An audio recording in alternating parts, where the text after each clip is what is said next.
Bhagavate Vasudevaya. Om Namo Bhagavate Vasudevaya. So, Hare Krishna, dear devotees, I'm very happy to see again you after a few weeks of separation. Харе Кришна, дорогие преданные, я очень рад всех вас видеть после нескольких недель в разлуке. And I would like to welcome a few new members of our Sangha. We have Ivan, he is from Moldova, Tiraspol. Welcome, Ivan. And also Anna, she's from London. Also welcome to our humble Sangha, and we're happy to serve you and to be engaged in devotional service together with other devotees. И я хочу поприветствовать нескольких новых членов нашей программы. Это Иван из Молдовы, из Тирасполя, и Анна из Лондона. Я очень рад вас здесь видеть и очень счастлив буду служить вам и вместе проводить эту сангу. Okay, so we would finish today to read this chapter from Srimad Bhagavatam, which is called The Passing Away of Bhishmadeva in the Presence of Lord Krishna. It is the 9th chapter from the first canto of Srimad Bhagavatam. И сегодня мы с вами закончим читать главу Шримад Бхагаватам, которая называется «Уход Бхишмадевы в присутствии Господа Кришны». Это глава 9. And we'll read texts 43 to 49. И мы будем читать стихи с 43 по 49. And I'll read then a purport. It will be the purport to 1944, but that's after I'll read the verses.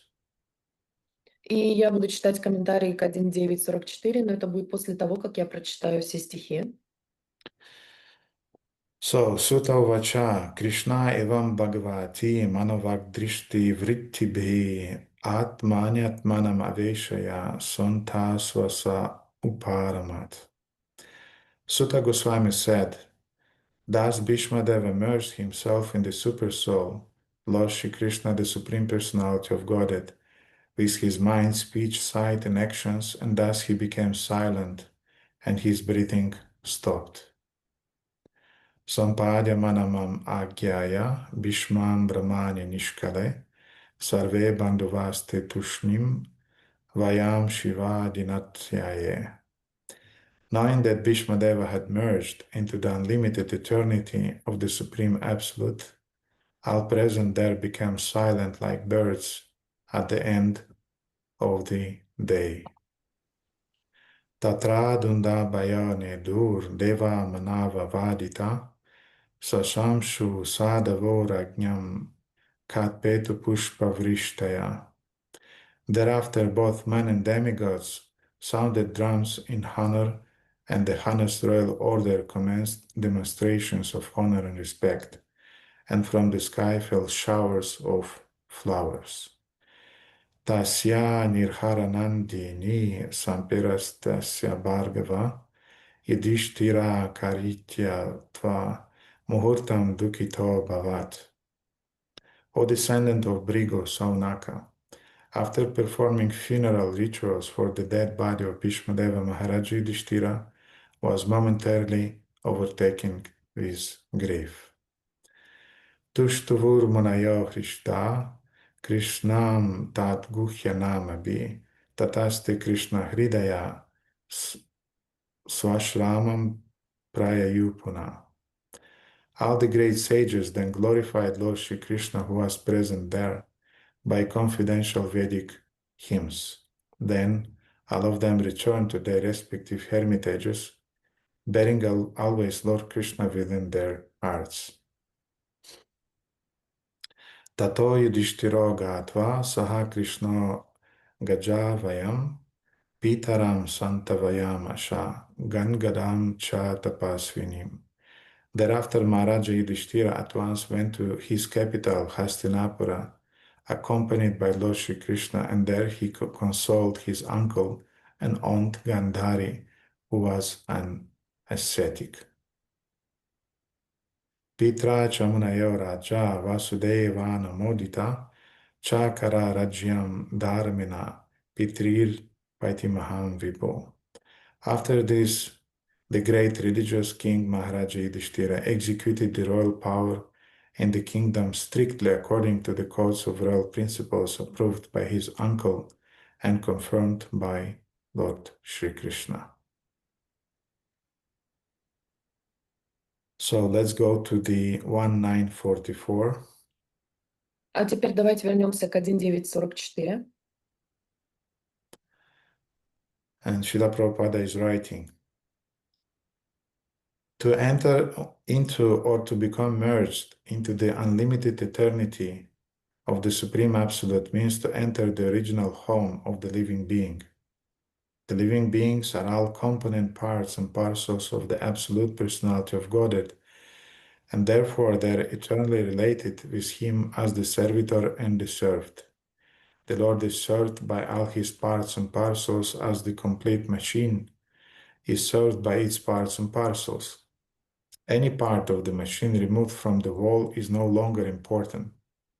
Similarly, any part and parcel of the Absolute detached from the service of the Lord is useless. The living beings who are in the material world are all disintegrated parts and parcels of the Supreme Whole, and they are no longer as important as the original parts and parcels. There are, however, more integrated living beings who are eternally liberated. The material energy of the Lord, called Durga Shakti, or the superintendent of the prison house, take charge of the disintegrated parts and parcels, and thus they undergo a conditioned life under the laws of material nature. When the living being becomes conscious of this fact, he tries to go back home, back to Godhead, and thus the spiritual urge of the living beings begins. The spiritual urge is called Brahma Jignasa, or inquiry about Brahman. Principally, this Brahma Jigyasa is successful by knowledge, renunciation, and devotional service to the Lord. Jnana, or knowledge, means knowledge of everything of Brahman. The supreme renunciation means detachment of material affection, and devotional service is the revival by practice of original position of the living being. The successful beings who are eligible to enter into the realm of the Absolute are called the Jnanis, the Yogis, and the Bhaktas. The Jnanis and Yogis enter into impersonal rays of the Supreme, but the Bhaktas enter into the spiritual planets known as Vaikunthas. And these spiritual planets, the Supreme Lord as Narayana predominates, and the healthy, unconditioned living beings live there by rendering loving service to the Lord in the capacity of a servant, friend, parents, and fiance. There, the unconditioned living beings enjoy life in full freedom with the Lord, whereas the impersonalists, Jnanis and Yogis, enter into the impersonal glowing effulgence of the Vaikuntha planets. The Vaikuntha planets are all self-illuminating like the sun, and the rays of the Vaikuntha planets are called the Brahmajyoti. The Brahmajyoti is spread unlimitedly, and the material world is but a covered portion of an insignificant part of the same Brahmajyoti. This covering is temporary, and therefore it's a sort of illusion. Bhishmadeva, as a pure devotee of the Lord, entered the spiritual realm in one of the Vaikuntha planets, where the Lord, in his eternal form of Parthasarati, predominates over the unconditioned living beings who are constantly engaged in the service of the Lord. The love and affection which bind the Lord and devotee are exhibited in the case of Bhishmadeva. Bhishmadeva never forgot the Lord and his transcendental feature as the Parthasarati, and the Lord was present personally before Bhishmadeva while he was passing to the transcendental world. That is the highest perfection of life.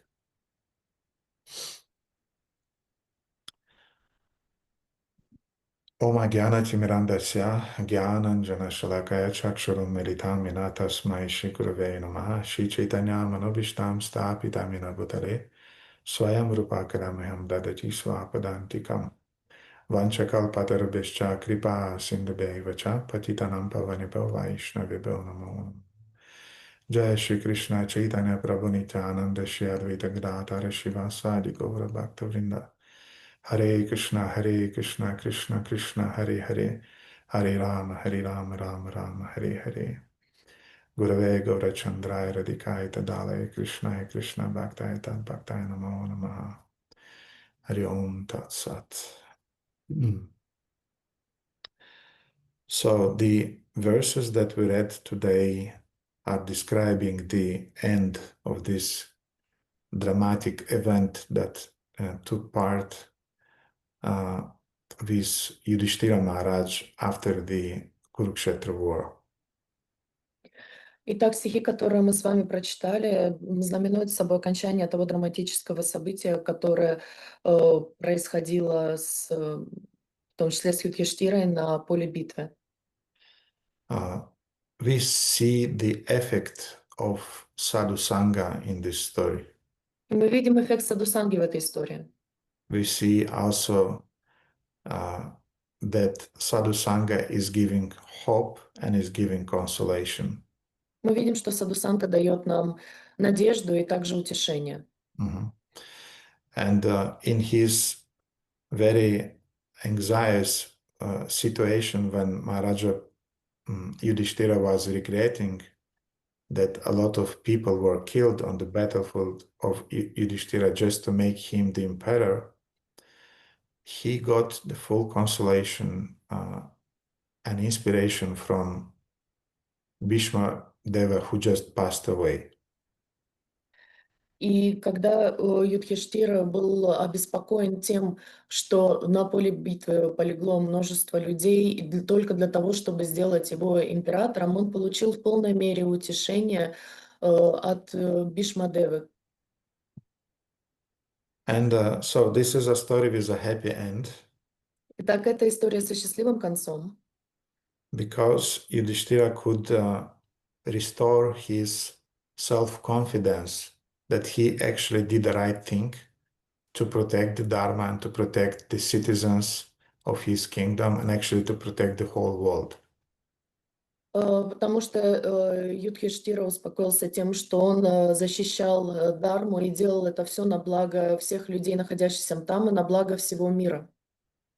Now, what is the effect of sadhu sangha? How can you understand that this healing effect took really place? Итак, каков эффект садхусанги, и как вы можете быть уверены в том, что на самом деле произошел этот исцеляющий эффект? And we can see it in the 48th verse of this chapter. И мы можем это увидеть в 49 стихе этой главы. Yudhishthira got consoled, and then he restored his strength, mental strength, he restored his self-confidence, and then he went to console his uncle and aunt Gandhari, who was an ascetic. Итак, мы видим, что Юдхиштира успокоил свой ум, утешил свое сознание, и после этого он пошел утешать свою тетю Гандхари, которая была... Yeah, this verse is describing a very important principle that in order to give consolation and to give shelter, you have to have consolation, you have to have shelter. И этот стих описывает очень важный момент, что для того, чтобы быть способным утешать и дарить утешение, ты должен сам принимать это утешение от кого-либо. And this is exactly the principle of sadhu sangha, that we receive shelter, consolation, inspiration, and we offer, as a result, we offer that shelter, inspiration, and consolation. И таков эффект садхусанги, что вначале мы принимаем, получаем вдохновение, утешение, стремление, и после этого мы способны передавать, в свою очередь, это утешение, стремление, вдохновение следующим. And if we find ourselves for a long time in anxiety, in a lack of self-confidence, a lack of faith and conviction, it means that somewhere, somehow, in spite maybe of some external sadhu sangha and programs that we participate, maybe the real thing is not there. И если мы все еще находимся в беспокойном уме, и у нас поколеблилась наша вера, уверенность в себе, в том, что мы делаем что-то верно, то, возможно, недостаточно просто то, что мы делаем внешне садхусанги, а именно программ, которые мы посещаем, и что-то еще отсутствует очень важное. So maybe the form of sadhu sangha is there, but the essence is lacking. Так что, возможно, форма садхусанги присутствует, но ее суть и ее там нет.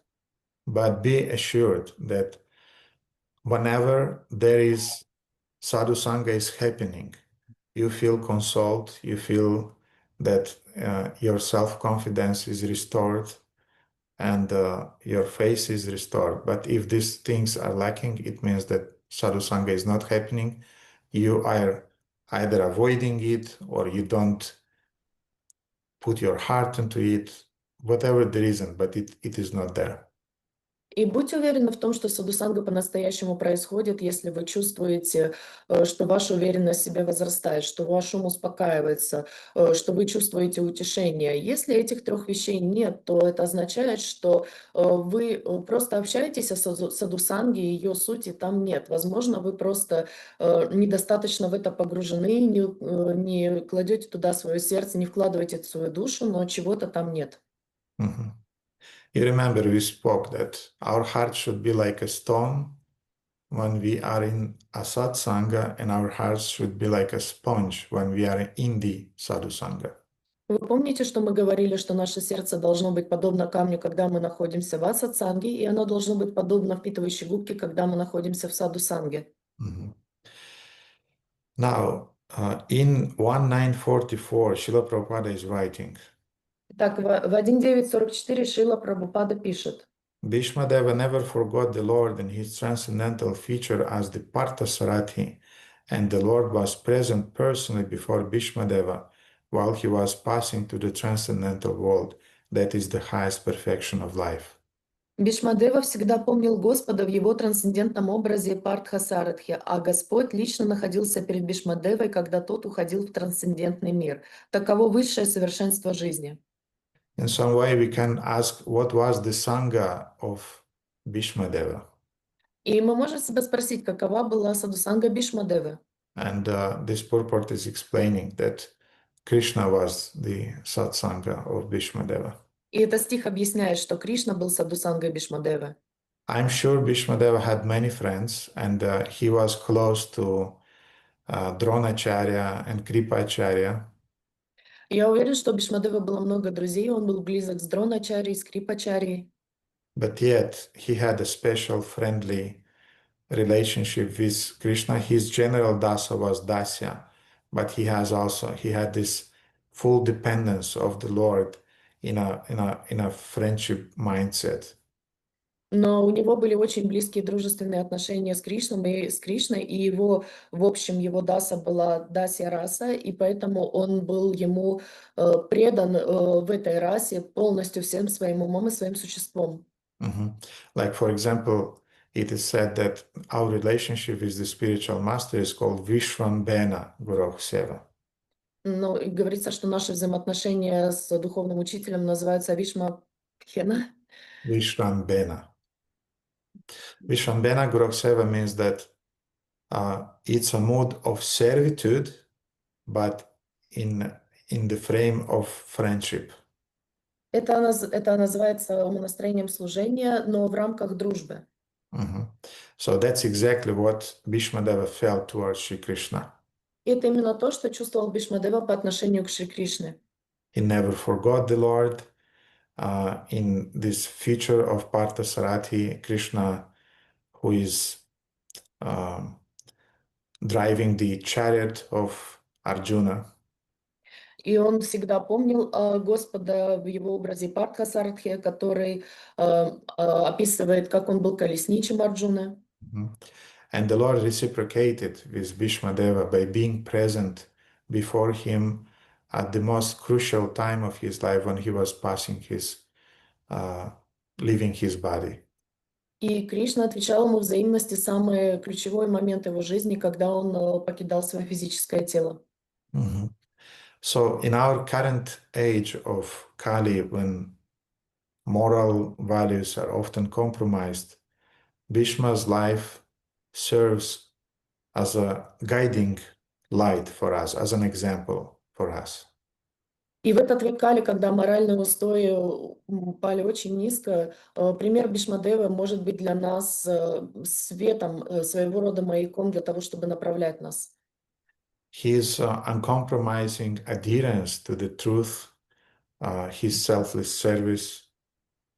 Он был предан истине, и он был предан в своем преданном служении. His example of integrity, as we spoke. Он пример целостности, как мы с вами уже обсудили. Mhm. And in spite of being in the middle of so many politics and so many difficulties, so many very, very tricky and dangerous for life situations, still he maintained his spiritual integrity and devotion to the Supreme Lord. И несмотря на то, что он находился в различных трудностях, сложностях и перипетиях политических и личных, через все, что он прошел, он все равно сохранял при этом свою духовную целостность и сохранял свою духовную целостность. Mhm. We cannot compare our difficulties with Bhishmadeva's difficulties. Мы не можем сравнивать свои трудности с трудностями Бхишмадевы. Mhm. So why these characters are described in Mahabharata and Srimad Bhagavatam and other scriptures? И почему эти персонажи описаны в Шримад Бхагаватам, Бхагавад-гите и в других текстах? They are described in these scriptures to give us an example of how we have to stand and how we have to endure life's difficulties in a Krishna conscious way. Они показывают нам пример того, как мы должны сталкиваться с трудностями в своей жизни, будучи осознанными о Кришне. Мгм. Как мы должны преодолевать трудности. Мгм. Srila Prabhupada often emphasized that the characters of Mahabharata, they are not just some historical figures. И Шрила Прабхупада подчеркивал, что персонажи Махабхараты, они являются не просто историческими фигурами. They are historical figures, Они являются историческими фигурами, but at the same time, they represent some eternal principles that should inspire us and guide us on our back home, back to Godhead. но также они являются вечными принципами, которые должны наставлять нас и направлять нас на нашем пути обратно домой, обратно к Богу. They, in that sense, are our guardians. И в этом смысле они являются нашими защитниками. Mhm. Guardians who are showing us the path to self-realization. Защитниками, которые указывают нам путь к самореализации. Srila Rupa Goswami in his Bhakti Rasamrita Sindhu, when he is describing the 64 angas of Vaidhi Bhakti, he's starting with the famous verse. Шрила Рупа Госвами в Бхакти Расамрита Синху описывает среди 42 стихов следующий. Нет, среди 64 аспектов Vaidhi Sadhana Bhakti, он начинает это описание со следующего стиха. It's a famous verse devotees should know. Это знаменитый стих, который преданные должны знать. Guru padashrayasta smat Krishna dikshadi shikshanam Vishwambena Guroksheva Sadhu Vartmanu Vartanam. Who never heard this verse? Кто никогда не слышал этот стих? Okay, Krishna Kanta never heard it. She translated it for maybe 20 times, but she never heard it anyway. Yes, it's happening. We hear, but we don't hear. So we start hearing when it's a proper time, when the time is coming. So maybe today it will be a time for some of our devotees that in spite of hearing it for 20 times during the last months, maybe you'll hear it again, and now you'll start understanding it. Кришна Канта приводила этот стих раз 20, но тем не менее она его не слышала. Вы знаете, так случается, что мы часто слышим, но не слушаем. И она это услышит в подходящее время. Я надеюсь, что многие преданные сегодня, которые услышат этот стих, будут также его и слышать. So, Guru Padashrayas Tasmat. Everything, our devotional service, our practice starts with Guru Padashraya, which means that we submit ourselves to the feet of a spiritual master. Итак, все наше служение начинается с того, что мы покорны стопам духовного учителя. Mhm. And then we, Krishna Diksha Dishikshana, we receive Diksha, we receive initiation from the spiritual master, И затем мы получаем дикшу, мы получаем инициацию от духовного учителя. but we don't stop there, Но мы на этом не останавливаемся. because often this is the perception that you have to survive all of those tests, all of those difficult things, and just receive it.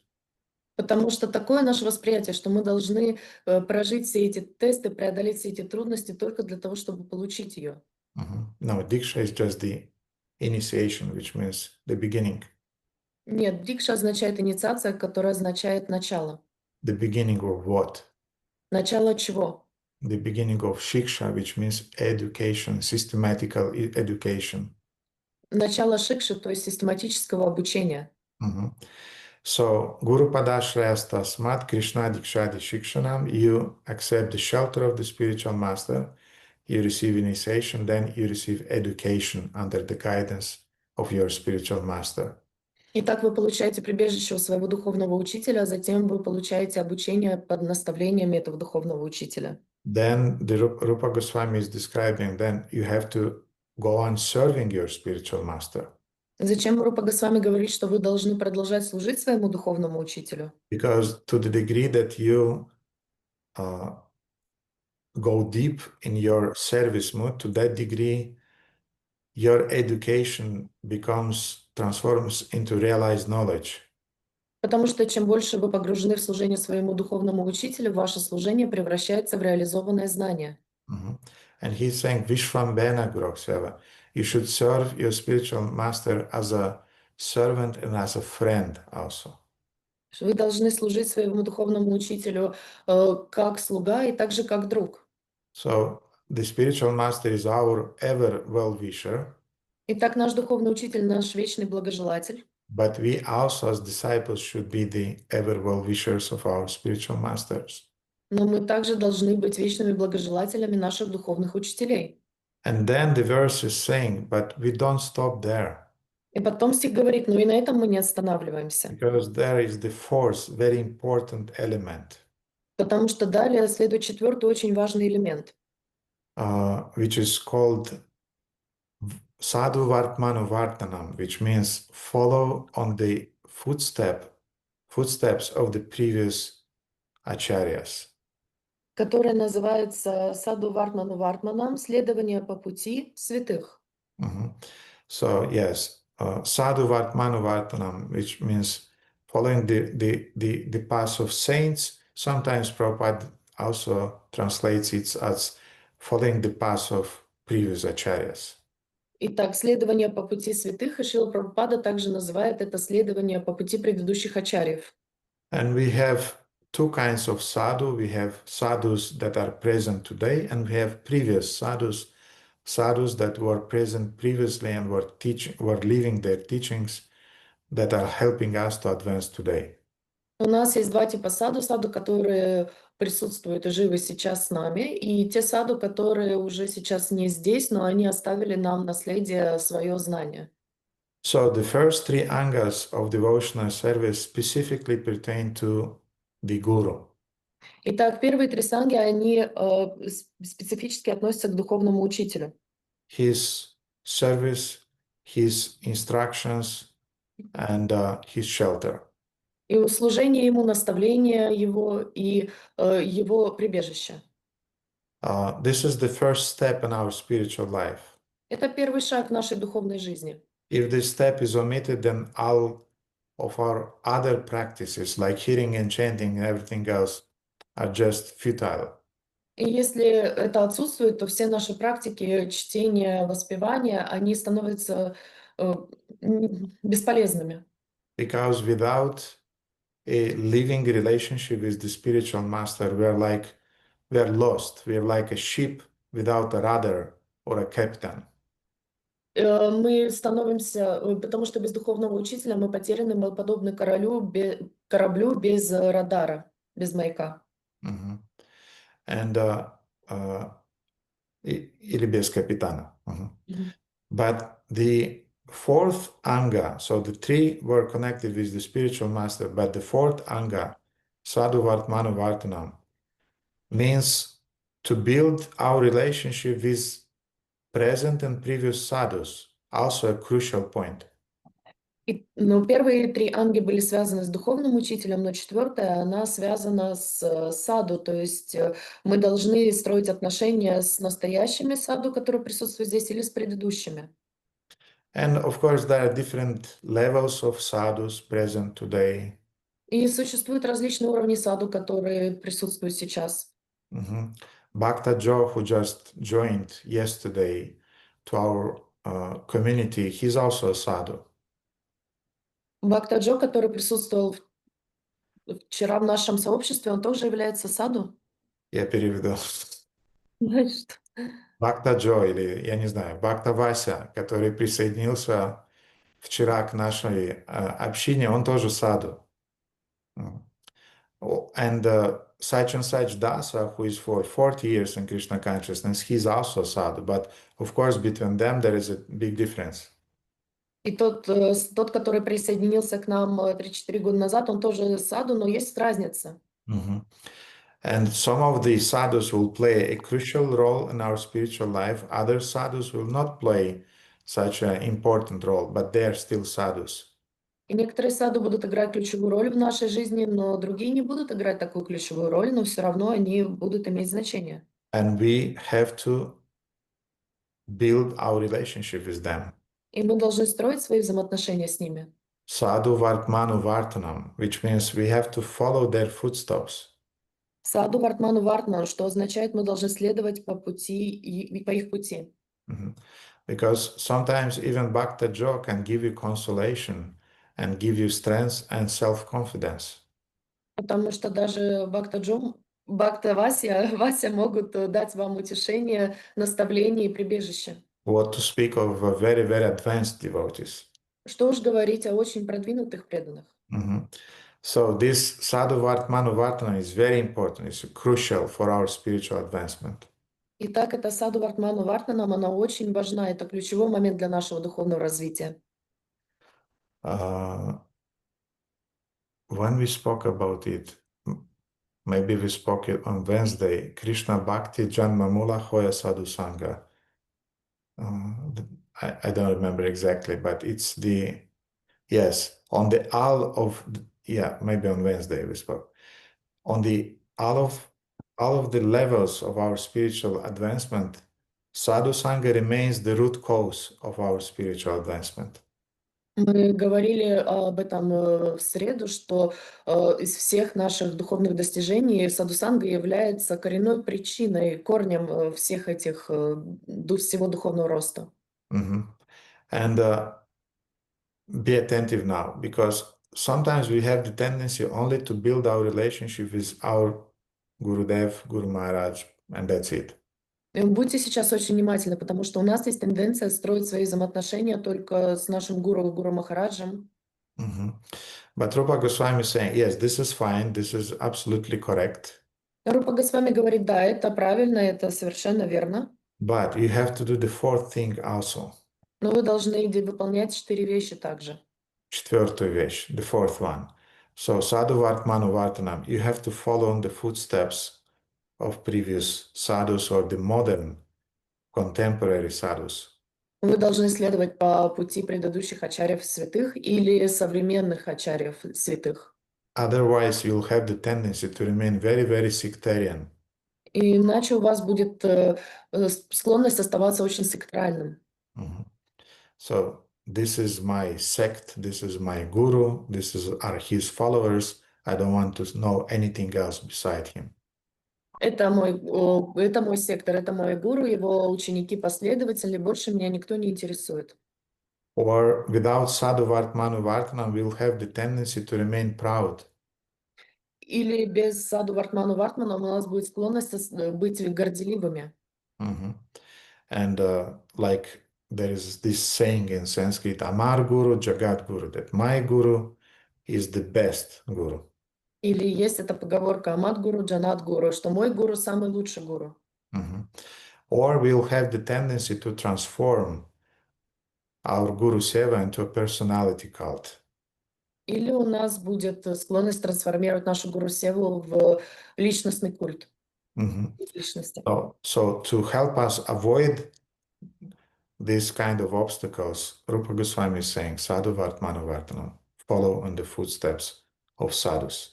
И для того, чтобы избежать этих склонностей, Рупа Госвами говорит нам: саду вартману вартманам, следуй по пути святых. And to support this anga, Srila Rupa Goswami quotes a verse from Skanda Purana. И для того, чтобы подчеркнуть эту идею, Шрила Рупа Госвами приводит стих из Сканда Пураны, Which is saying that the best way to search for the truth is to follow the path that has previously been gone over by saintly persons and devotees, and by which they have attained the supreme goal of life. лучший способ поиска истины — следовать по пути, который уже прошли святые люди и преданные, и с помощью которого они достигли высшей цели жизни. Such a path is always free from all kinds of obstacles and hindrances to our progress, and by following it, one very quickly attains the desired results. Такой путь всегда свободен от всякого рода препятствий и помех для нашего прогресса, и, следуя по нему, можно очень быстро достичь желаемого результата.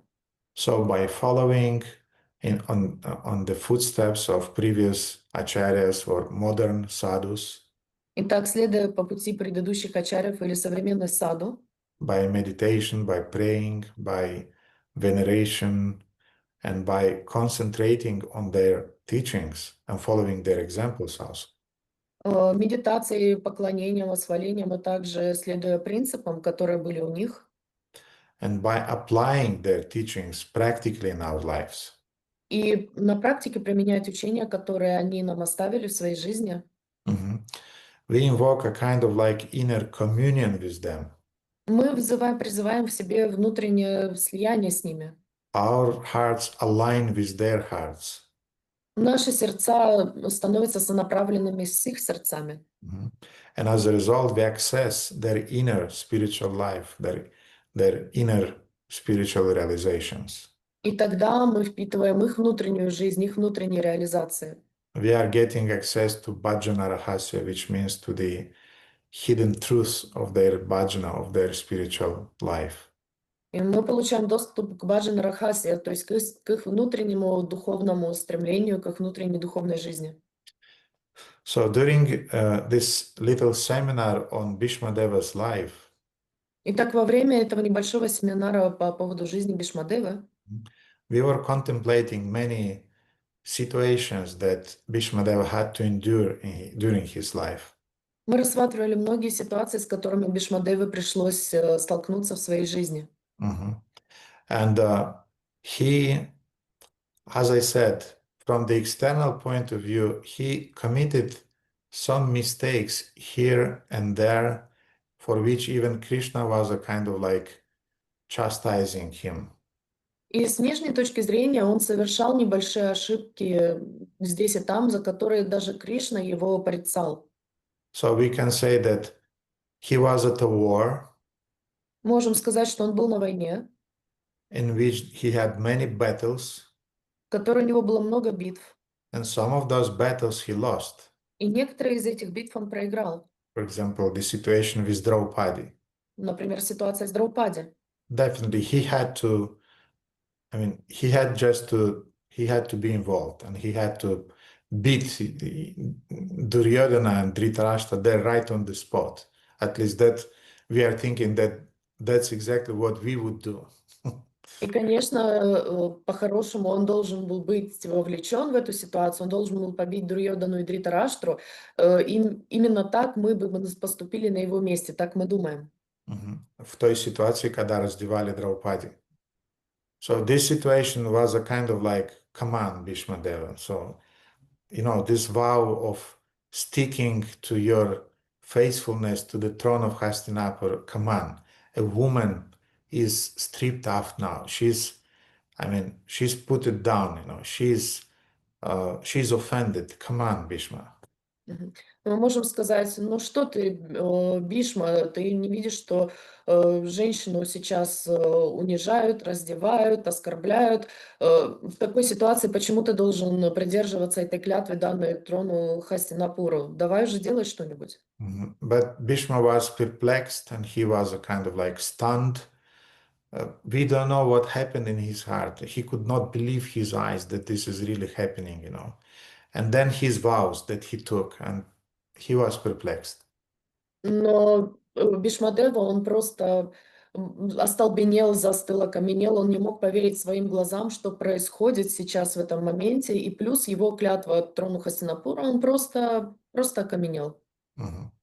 So we can say that this battle he lost, Мы можем сказать, что эту битву он проиграл. but in the final end, Bhishmadeva, he won the whole war, the whole war. Но в конечном итоге мы можем сказать, что он выиграл целую войну. And what is the proof that he won the whole war? И каково доказательство того, что он выиграл всю войну? Ante Narana Smriti. He remembered the Lord at the time of death. Он помнил о Господе в момент своей смерти. And I think you remember that little story I once told you.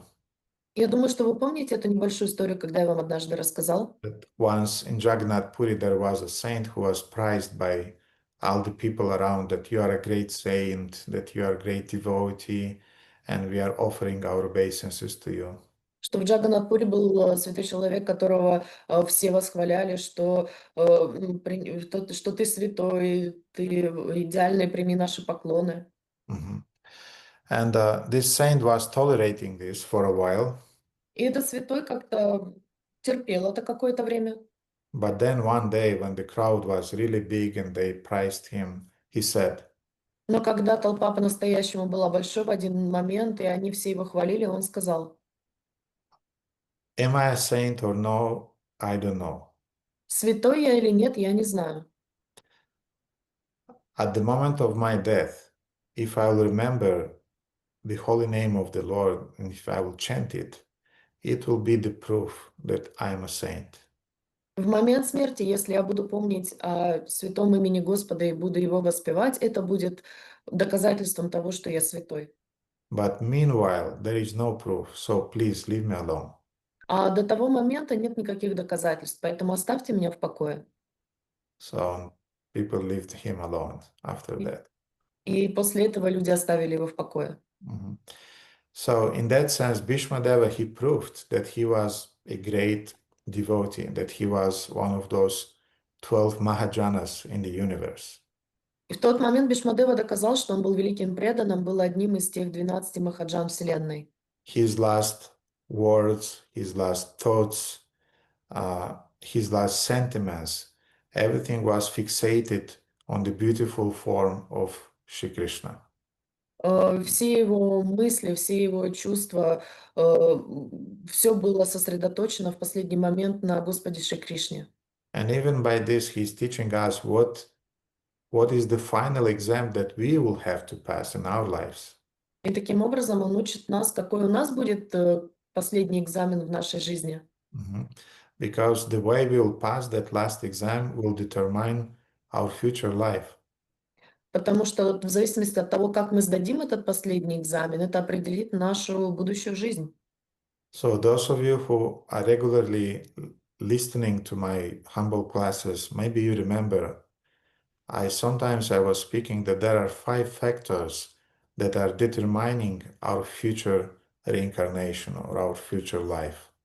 И те из вас, которые, возможно, слушали мои скромные лекции, помнят, что я упоминал, что есть 5 факторов, которые определяют нашу следующую жизнь. Does anybody remember them? Кто-нибудь помнит их?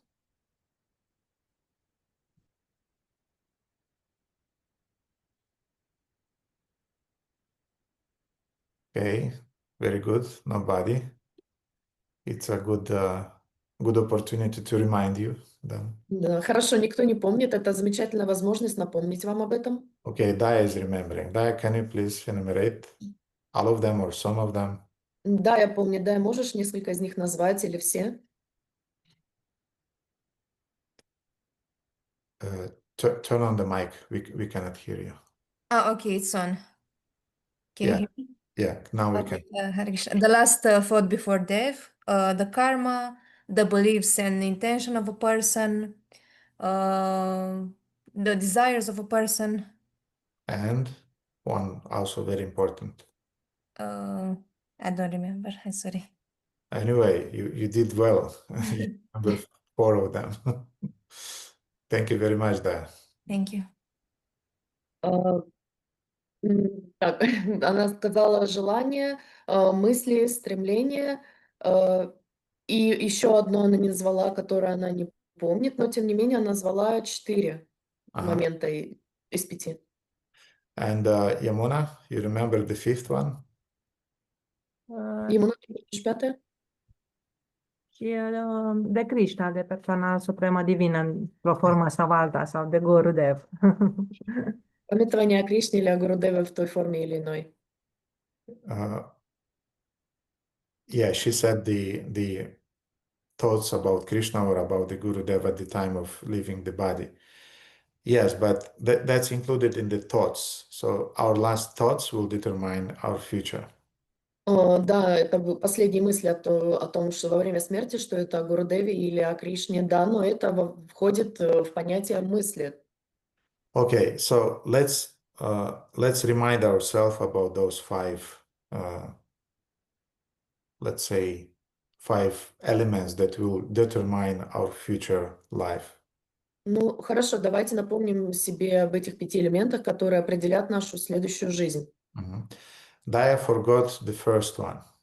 Да, я забыла первый элемент. And the first one are the 3 modes of material nature, or the modes of nature that are predominating over our consciousness during our lifetime.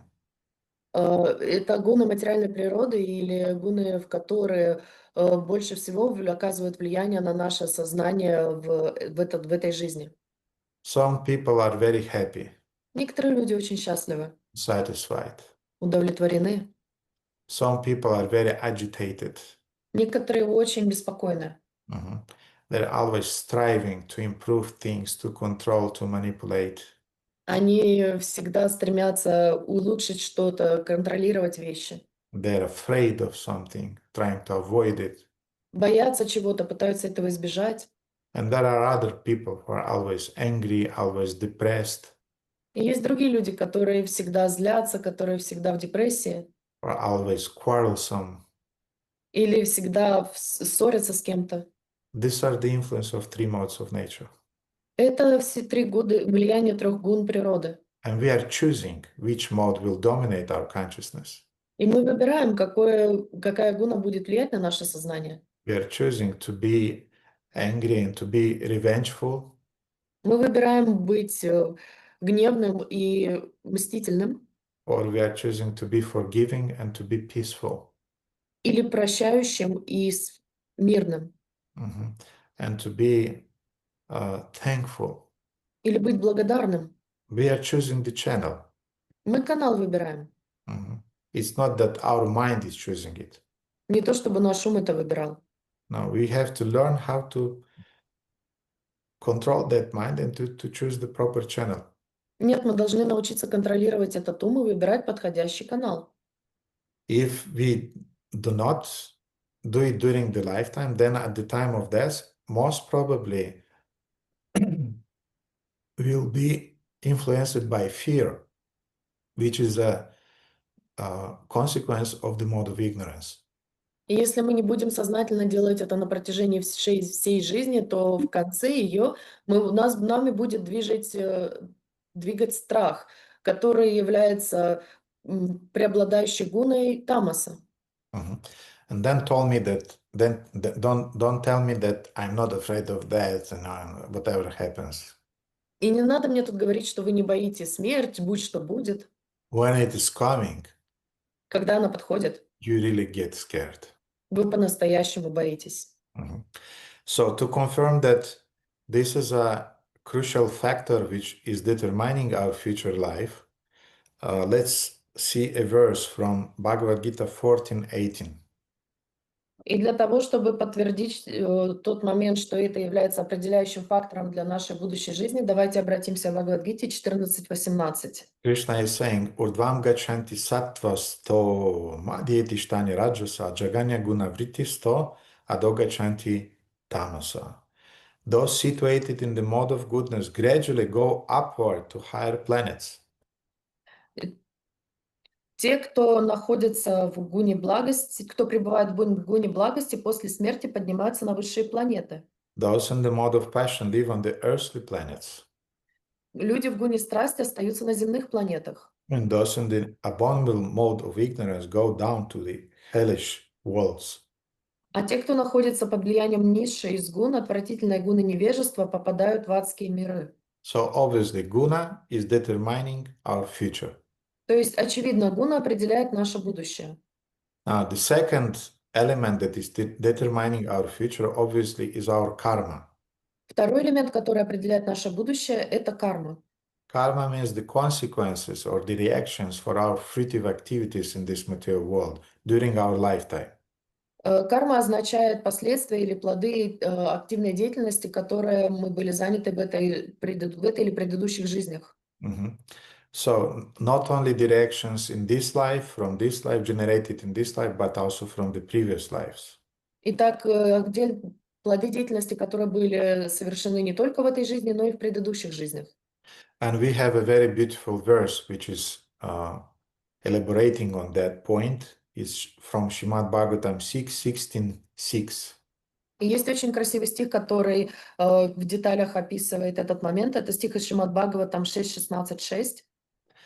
Just as gold and other commodities are continually transferred from one place to another in the course of purchase and sale, so the living entity, as a result of his fruitive activities, wanders throughout the entire universe, being injected into various bodies and different species of life by one kind of a father after another. Как золото и другие товары, продаваемые и покупаемые, постоянно переходят из рук в руки, так и душа в результате своих корыстных деяний блуждает по Вселенной, переходя с помощью очередного отца из одного тела в другое. Dear devotees, who amongst you are happy with your parents? Дорогие преданные, кто из вас доволен своими родителями? Who thinks that, yes, this is the perfect family in which I wanted to be born? Да, это идеальная семья, в которой я хотел родиться. Some of you, maybe, very rarely, some of you, I mean, technically I never heard it, but theoretically I suppose that there can be such people, such devotees. Некоторые из вас, я не видел этого, не слышал об этом, но теоретически некоторые из вас действительно могут быть такие преданные, которые довольны своими родителями. But mostly what I hear from devotees is that my parents, my God, why I was born in their family. Но чаще всего я слышу от преданных: мои родители, о Господи, почему я был рожден в этой семье? Mhm. So, if you will not be attentive during this lifetime, И если вы не будете внимательны на протяжении этой жизни, then in the next life you'll again say, my God, why I was born in this family? в следующей жизни вы снова скажете: Господи Боже, почему я опять родился в этой семье? Why this sort of father? Почему именно такой отец у меня? Why this kind of mother? Почему у меня такая мать? Why this sister or this brother? Почему такая сестра или такой брат? Mhm. This is because of your karma. Это из-за твоей кармы. Mhm.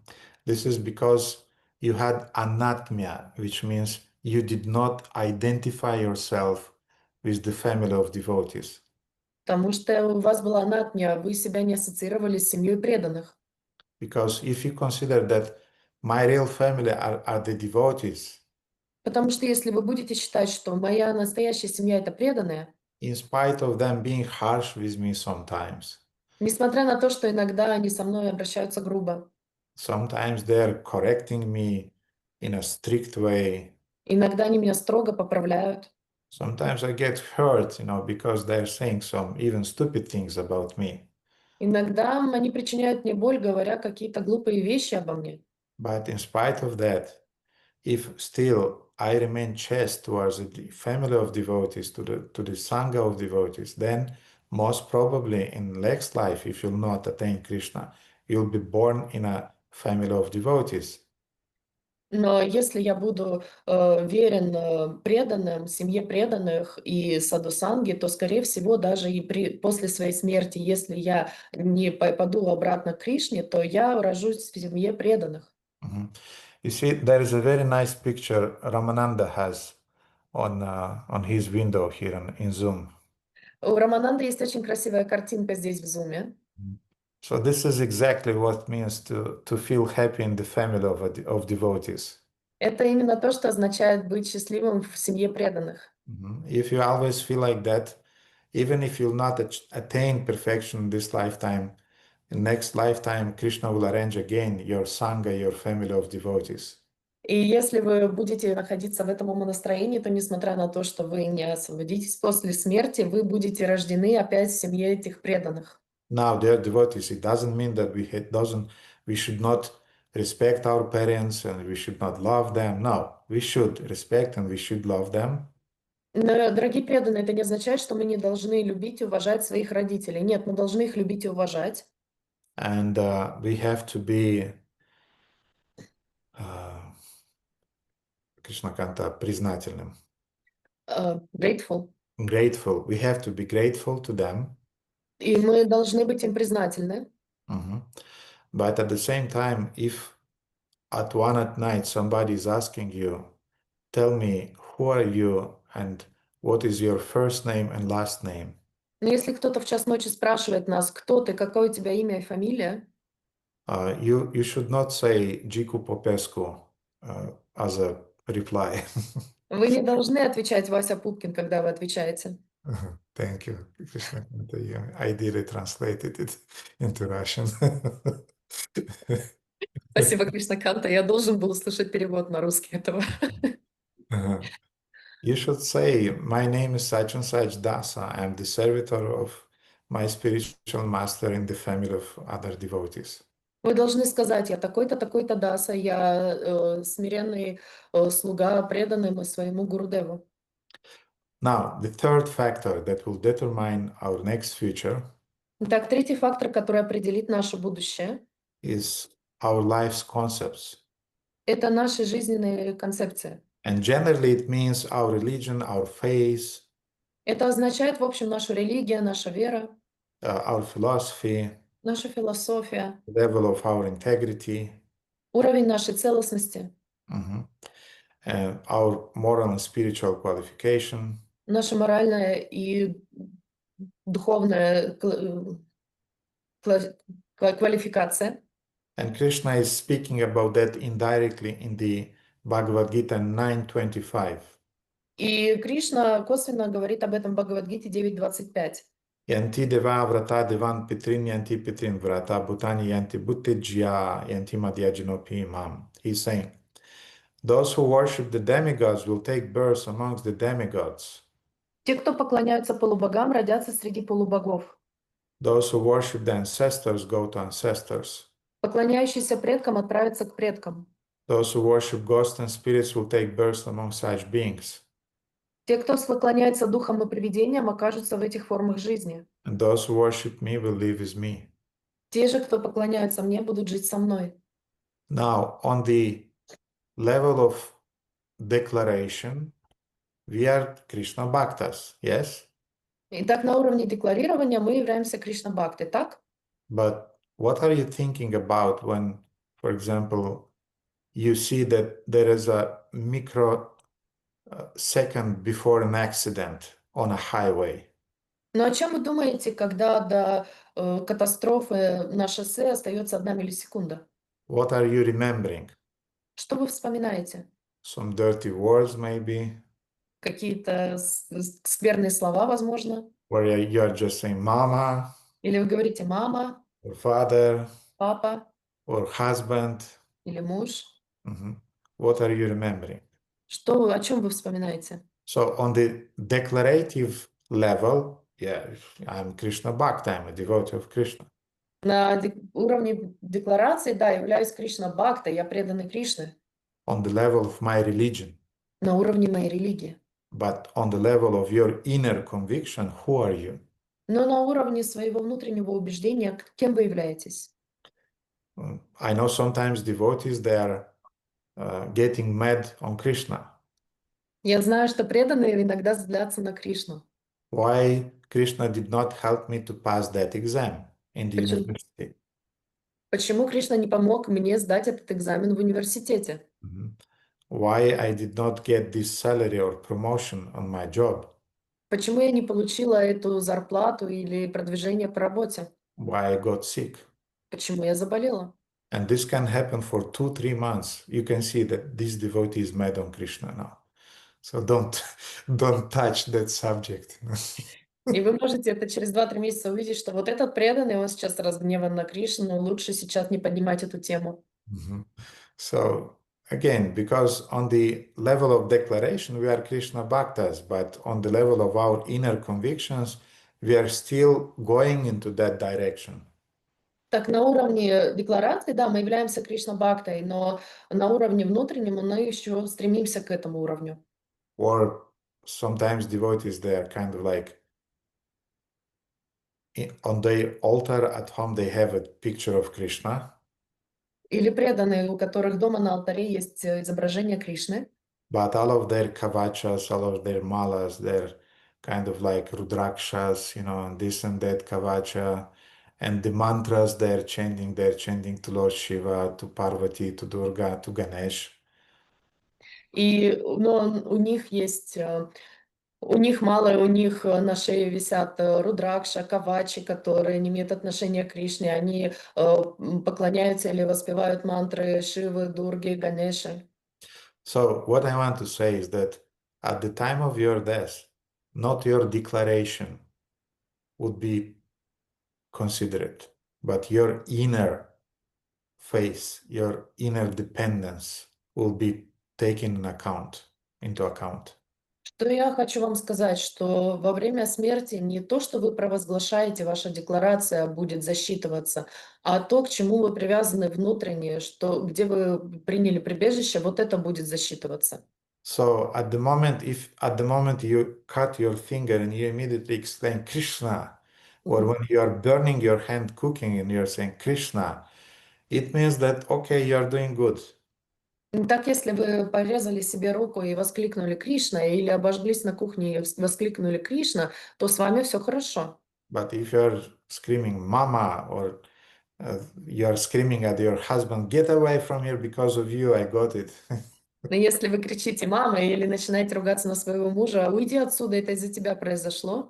Usually, usually that's happening when the ladies are cooking. Это именно так происходит, когда обычно женщины готовят. It means that we have yet some path to walk into that direction of Krishna consciousness.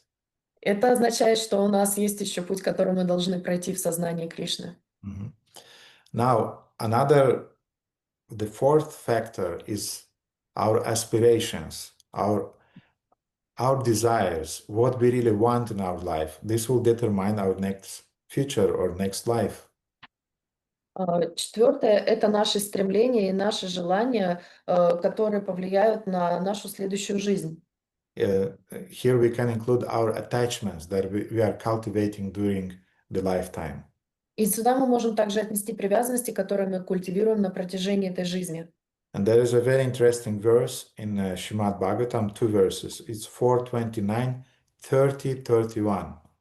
И в Шримад Бхагаватам есть два очень красивых стиха. Это 4:29 и 4:30-31, Which are explaining this principle.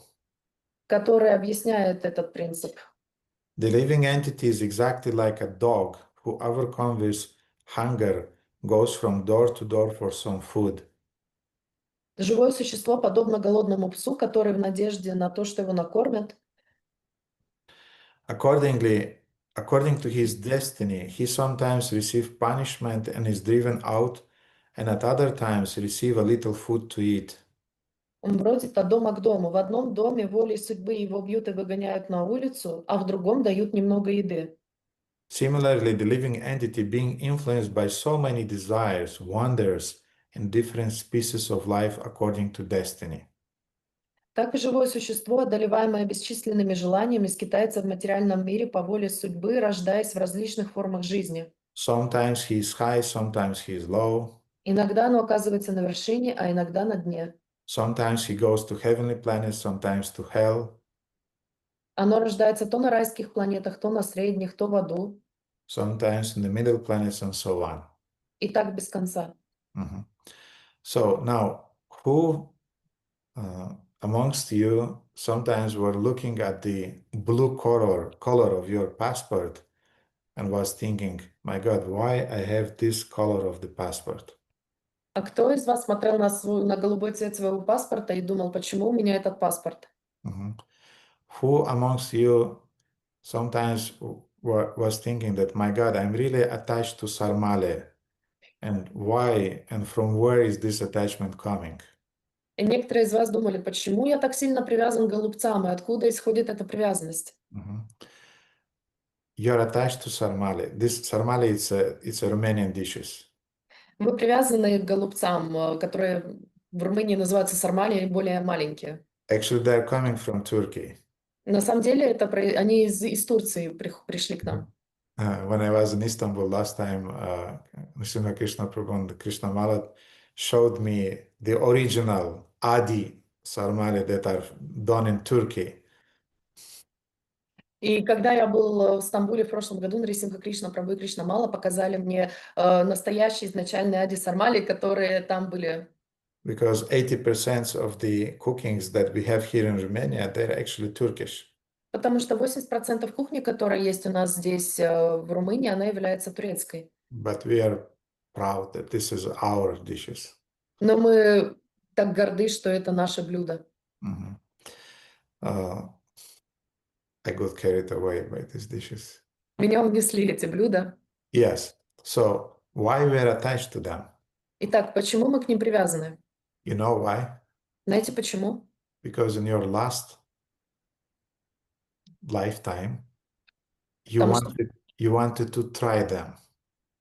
потому что в своей прошлой жизни вам хотелось их попробовать. I'm speaking a little bit simplistic, but this is the principle. Я говорю несколько упрощенно, но принцип такой. So those things that we have in this lifetime corresponds exactly with the desires that we cultivated in our last lifetime. И те желания, которые есть у нас в этой жизни, они тесно связаны с теми желаниями, которые были у нас в прошлой жизни. So we may be attached to spaghetti, Мы можем быть привязаны к спагетти, to pizza, pasta, пицца, паста, to борщ. борщу. So these are the consequences of our desires that we cultivated in our last life. И это последствия желаний, которые мы культивировали в своей прошлой жизни. And the desires we are cultivating now, И желания, которые мы культивируем сейчас, oh, look at this car, посмотри на эту машину, oh, look at this American girl. посмотри на эту американскую девушку. She's so relaxed. She doesn't have any this post-Soviet traumas in her mentality. Она так расслаблена, у нее нет никакой постсоветской травмы в ее менталитете. Or this guy, Brad Pitt, he's so beautiful, he's so nice.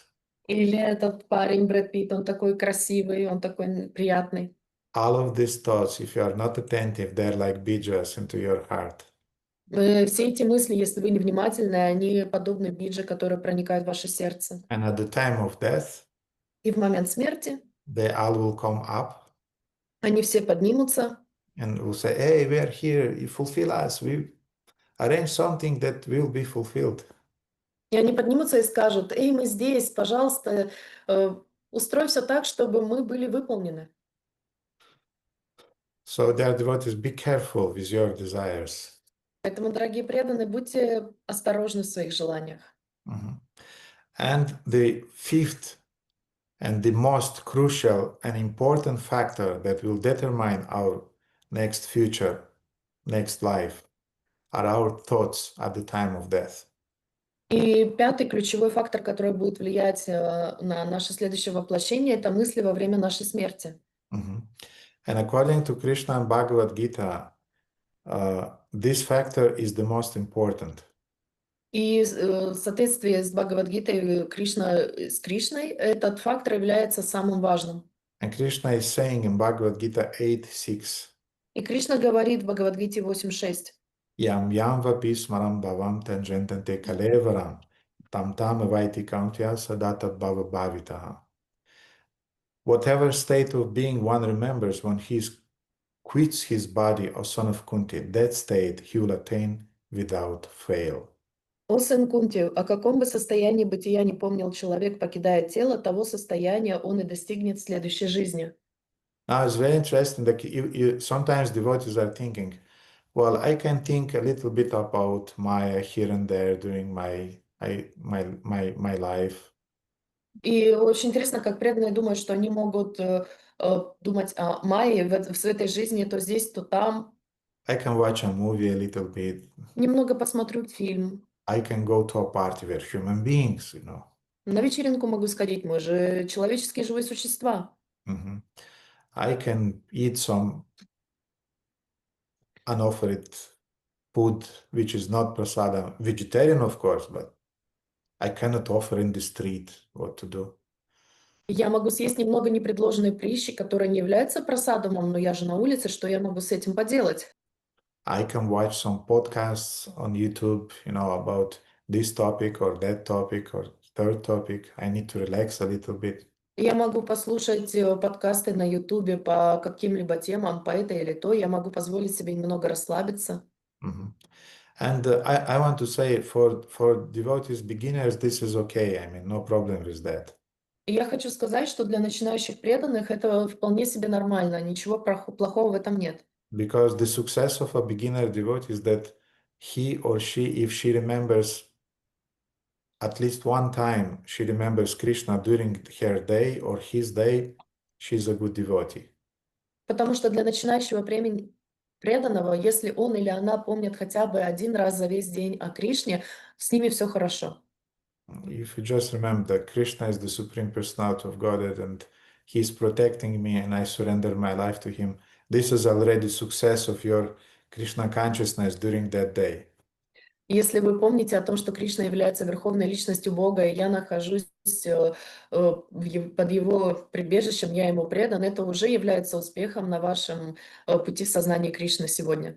But it's supposed that gradually we think more and more about Krishna. We think about his qualities. We think about his pastimes that we read in Srila Prabhupada's books.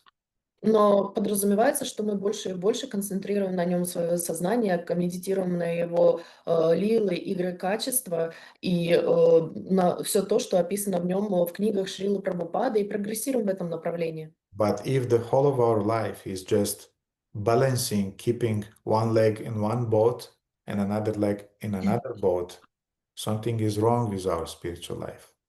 Но если мы всю свою жизнь проводим, балансируя в двух лодках, когда одна нога находится в одной лодке, а другая в другой, то что-то не так в нашей духовной жизни. Srila Prabhupada explained that, how to say, the pattern of our thoughts, they're accumulating. И Шрила Прабхупада объясняет, что паттерн наших мыслей, он аккумулируется. That all those thoughts that we were thinking during our lifetime, they're accumulating together. Что все эти мысли, которые мы думали на протяжении этой жизни, они собираются, аккумулируются все вместе. And they will have they'll transform into the last thought at the time of death. И они, так сказать, аккумулируются в одну единственную большую мысль перед смертью. And Srila Prabhupada is explaining in the purport to Srimad Bhagavatam 3:31-41. И Шрила Прабхупада объясняет в своем комментарии к Шримад Бхагаватам 3:31-41.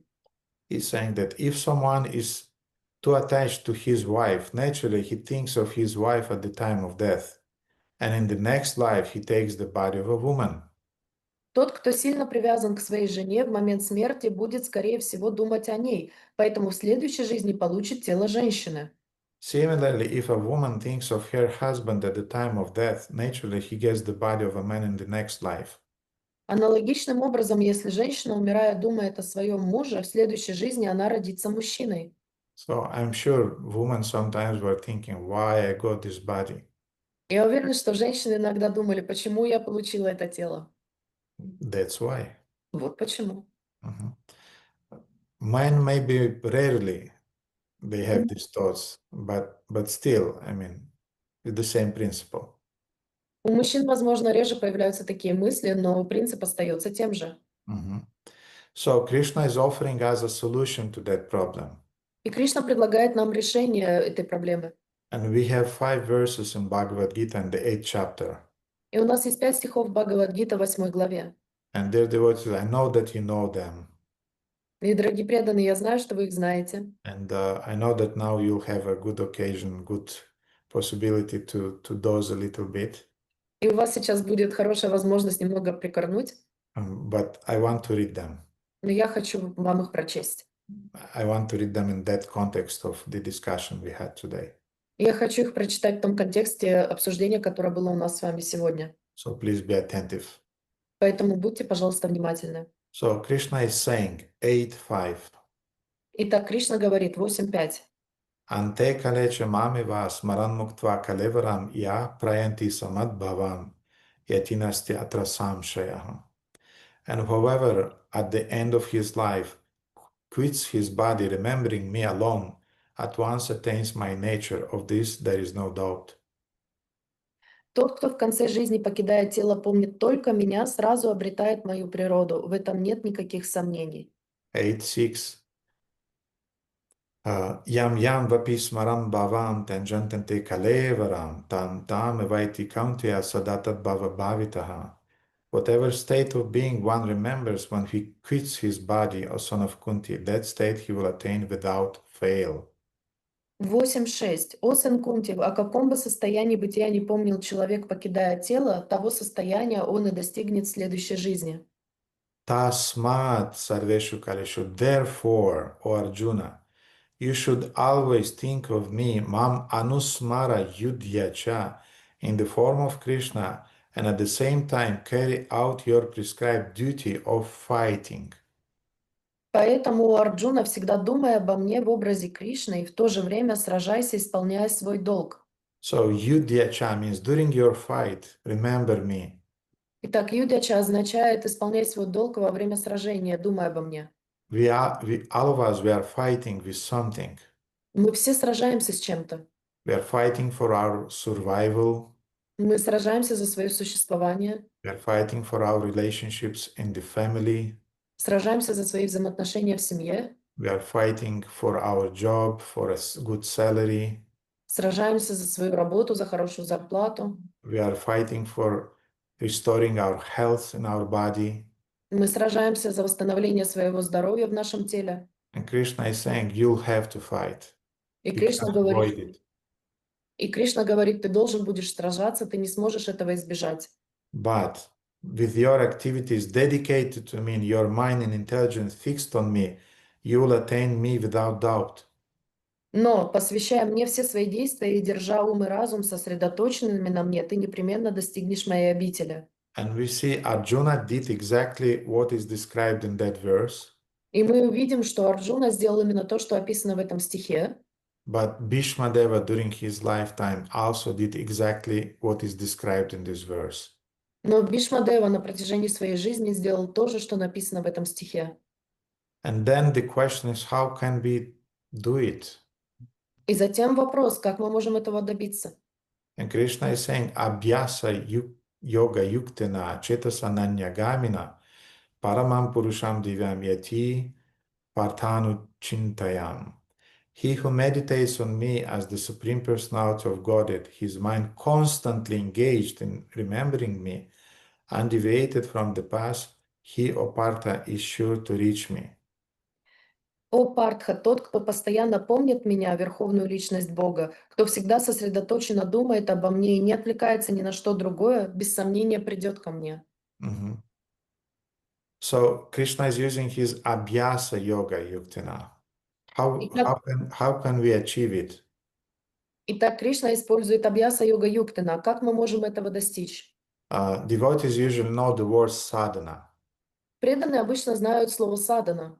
And from sadhana is coming the word sadhu. И от слова садана исходит слово саду. Sadhnoti sadhyeta sadhu. Who is a sadhu? Is one who is practicing sadhana and is teaching others to practice sadhana. Кто такой саду? Это тот, кто практикует садану и учит других практиковать садану. But Krishna is using a more classical word, which is abhyas. Но Кришна использует более классическое слово абьяс. Abhyasa means practice, means discipline. Абьяса означает практика, означает дисциплина. So by discipline, you learn to control your mind, to control your thoughts during your lifetime. Благодаря дисциплине вы контролируете свои чувства и свои мысли на протяжении всей жизни. And you direct your thoughts towards Krishna, towards the spiritual master, towards devotional service. И вы направляете свои мысли в направлении Кришны, в направлении своего духовного учителя, в направлении преданного служения. Now, Srila Prabhupada is writing a very beautiful purport to one of these verses, to 8.8. И Шрила Прабхупада пишет очень красивый комментарий к одному из этих стихов, к 8.8. Mhm. Let's read it. Давайте ее прочитаем. Prabhupada is writing, in this verse, Lord Krishna stressed the importance of remembering him. В этом стихе Господь Кришна подчеркивает, насколько важно всегда помнить его. One's memory of Krishna is revived by chanting the Mahamantra Hare Krishna. Чтобы не забывать Кришну, необходимо повторять Харе Кришна Махамантру. By this practice of chanting and hearing the sound vibration of the Supreme Lord, one's ear, tongue, and mind are engaged. Повторяя и слушая звуки имени Верховного Господа, мы занимаем служением Ему свои уши, язык и ум. So in other words, on our level, to think about Krishna means to chant constantly the holy name. Это означает, что на нашем уровне всегда помнить о Кришне означает воспевать Его святое имя. Mhm. This mystic meditation is very easy to practice and it helps one attain the Supreme Lord. Эта медитация, заниматься которой совсем нетрудно, поможет нам прийти к Верховному Господу. Purusha means enjoyer. Пурушам значит наслаждающийся. Although living entities belongs to the marginal energy of the Supreme Lord, they are in material contamination. Хотя обусловленные существа принадлежат к пограничной энергии Верховного Господа, они осквернены материей. They think themselves enjoyers, but they are not the supreme enjoyer. Они считают себя наслаждающимися, но забывают, что не являются верховными наслаждающимися. Here it is clearly stated that the supreme enjoyer is the supreme personality of Godhead in his different manifestations and plenary expansions as Narayana, Vasudeva, etc. Здесь ясно сказано, что верховный наслаждающийся — это Бог, верховная личность, проявляющий себя в виде полных экспансий, таких как Нараяна, Васудева и так далее. The devotee can constantly think of the object of worship, the Supreme Lord, and any of his features, Narayana, Krishna, Rama, etc., by chanting Hare Krishna. Повторяя мантру Харе Кришна, преданный может все время думать о том, кому он поклоняется, то есть о Верховном Господе в одном из его образов — Нараяны, Кришны, Рамы и так далее. This practice will purify him, and at the end of his life, due to his constant chanting, he will be transferred to the kingdom of God. Постоянно повторяя святое имя, он очистится от материальной скверны и в конце жизни войдет в Царство Бога. Now, dear devotees, a little exam for you. Итак, дорогие преданные, небольшой экзамен для вас. Who remembers how Bhishmadeva is connected with the holy names? Кто помнит, как Бхишмадева связан со святыми именами? Okay, Dai remembers, Baldev remembers, Да, и Баладева помнят. Shyamasundara. Okay, a few devotees you remember. Okay, Dai, you were first. So how Bhishmadeva is connected with the holy name? What's it about? Can you hear me? Yes. Vishnu Sahasranama.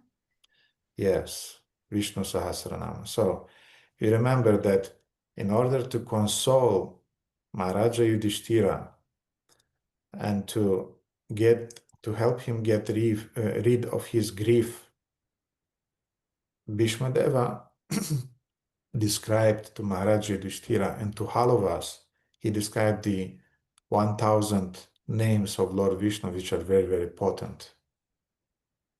Да, для того, чтобы утешить Юдхиштиру, мы помним, что Бхишмадева описал Вишну Сахасранама и для него, и для всех нас 1000 имен Кришны. So actually the truth that Srila Prabhupada is describing in this purport, in a way, is describing the whole lifestyle of Bhishmadeva that he practiced. Истина, которую описывает Шрила Прабхупада в этом комментарии, на самом деле описывает весь жизненный путь Бхишмадевы. So we are reading these verses in the context of the teachings that we can draw from Bhishmadeva's example. И мы читаем этот комментарий в свете учений у Бхишмадевы, из которых мы можем извлечь суть. So let's finish it. Давайте закончим его. Yoga practices meditation on the super soul within similarly by chanting Hare Krishna one fix his mind always on the Supreme Lord. Йоги мысленно созерцают сверхдушу в своем сердце, а преданный, повторяя мантру Харе Кришна, всегда держит ум сосредоточенный на Верховной Личности. The mind is fickle and therefore it is necessary to engage the mind by force to think of Krishna. Ум очень обеспокоен и неустойчив, поэтому необходимо заставлять его думать о Кришне. So what means by force? Что означает заставлять? It means a conscious endeavor to think about the right thing, not about the garbage. Это означает сознательное усердие, усилие думать о том, что необходимо, о том, что нужно, а не о каком-то мусоре. And Bhaktisiddhanta Saraswati gave the example. И Бхактисиддханта Сарасвати дал пример. He said that every morning you should beat your mind with a brush, И он говорил, что каждое утро вы должны бить свой ум метлой, and every evening you have to beat your mind with a shoe.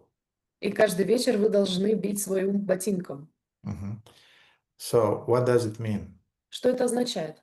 It doesn't mean physically to do it. Не означает делать это физически. Sometimes I saw in the 90s devotees were taking the shoes of the spiritual master and were beating their heads like crazies. И я видела в 90-х, как некоторые преданные брали ботинки своего духовного учителя и стучали ими по своей голове, как безумцы. Well, it can be a kind of like last remedy if you really cannot control your mind. Это может быть своего рода последним лекарством, если вы действительно не можете контролировать свой ум. But it means that you consciously preach to your mind that, my dear mind, please think about the nectar, not about the garbage. Но это означает, что вы сознательно учите свой ум. Пожалуйста, дорогой ум, давай думать о нектаре, а не о мусоре. Аре чита прадятка паттакутинати бара карак шаран мутрес натвам дахаси катам атманам апимам. Sadadam bam hitvam kururatima purvam atitaram ayesvantar bratash. No, I combine two verses from Manak Shiksha, but it's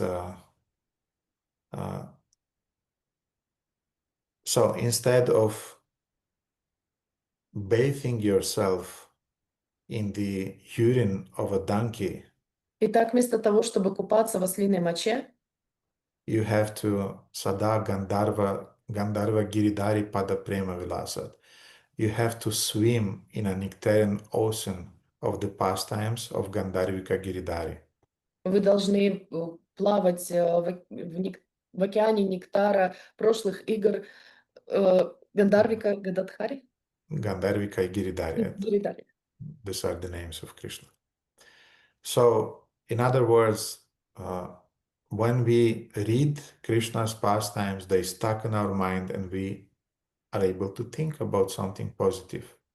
Другими словами, когда наш ум думает о прошлых играх Кришны, то мы можем сосредоточиться на чем-то красивом, на чем-то другом.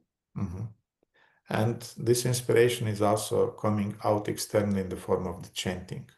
И это проявляется во внешнем мире, во внешней форме, в качестве воспевания имен. So Prabhupada is ending his purport. Итак, Прабхупада заканчивает свой комментарий. One example often given is that of the caterpillar that thinks of becoming a butterfly and so is transformed into a butterfly in the same life. В связи с этим часто приводят пример с гусеницей, которая все время думает о том, чтобы стать бабочкой, и благодаря этому в той же жизни превращается в бабочку. Similarly, if we constantly think of Krishna, it is certain that at the end of our lives we shall have the same bodily constitution as Krishna. Точно так же, если мы будем все время думать о Кришне, то в конце жизни обязательно получим тело, наделенное такими же качествами, как и тело Кришны. So this is the consequence of consciously choosing to think about Krishna. Таково последствие сознательного выбора думать о Кришне. What if a devotee still, in spite of his conscious endeavors to think about Krishna, is failing? А что, если, несмотря на все попытки преданного думать, сосредотачивать свой ум на Кришне, он не может этого делать?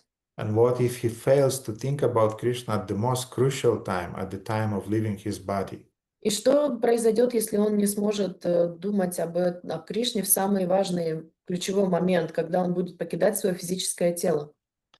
There is a very beautiful verse in which Krishna is replying to this doubt.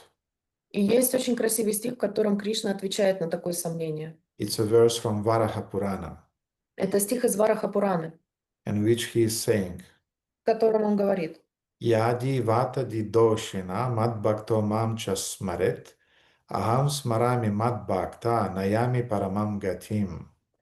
If my devotee is unable to remember me at the time of death because of disturbances felt within the body at that time, «Если мой преданный не сможет вспомнить обо мне в момент смерти из-за беспокойств, ощущаемых в теле, then I shall remember my devotee and take him back to my supreme abode». то я вспомню о своем преданном и заберу его обратно в свою высшую обитель. So let's imagine that Bhishmadeva, for example, he could not concentrate his mind at the time of death, theoretically. Давайте теоретически представим, что Бхишмадева не мог сконцентрировать свой ум на Верховном Господе во время своей смерти. Then Krishna would come to his face and say, Hey Bhishma, I am here. Тогда Кришна пришел бы к нему, подошел к нему, к его лицу и сказал: «Эй, Бхишма, я здесь». And that's what happened in the cases of some of Srila Prabhupada's disciples И это именно то, что произошло в случае некоторых учеников Шрилы Прабхупады and disciples of Srila Prabhupada. и учеников Шрилы Прабхупады. For example, in Scotland, there was a Mataji by the name, I think her name was Ratnanjani or something. Ratnanjani, yeah. В Шотландии была ученица по имени Ратнаджани Матаджи. And she wasn't a book distributor. Она не была распространителем книг. She wasn't a preacher. Она не была проповедником. She wasn't a counselor. Она не была наставником Or духовным the member of the board. или членом совета. She was an accountant in the temple. Она была бухгалтером в храме. And she was cooking sometimes doing puja on the altar.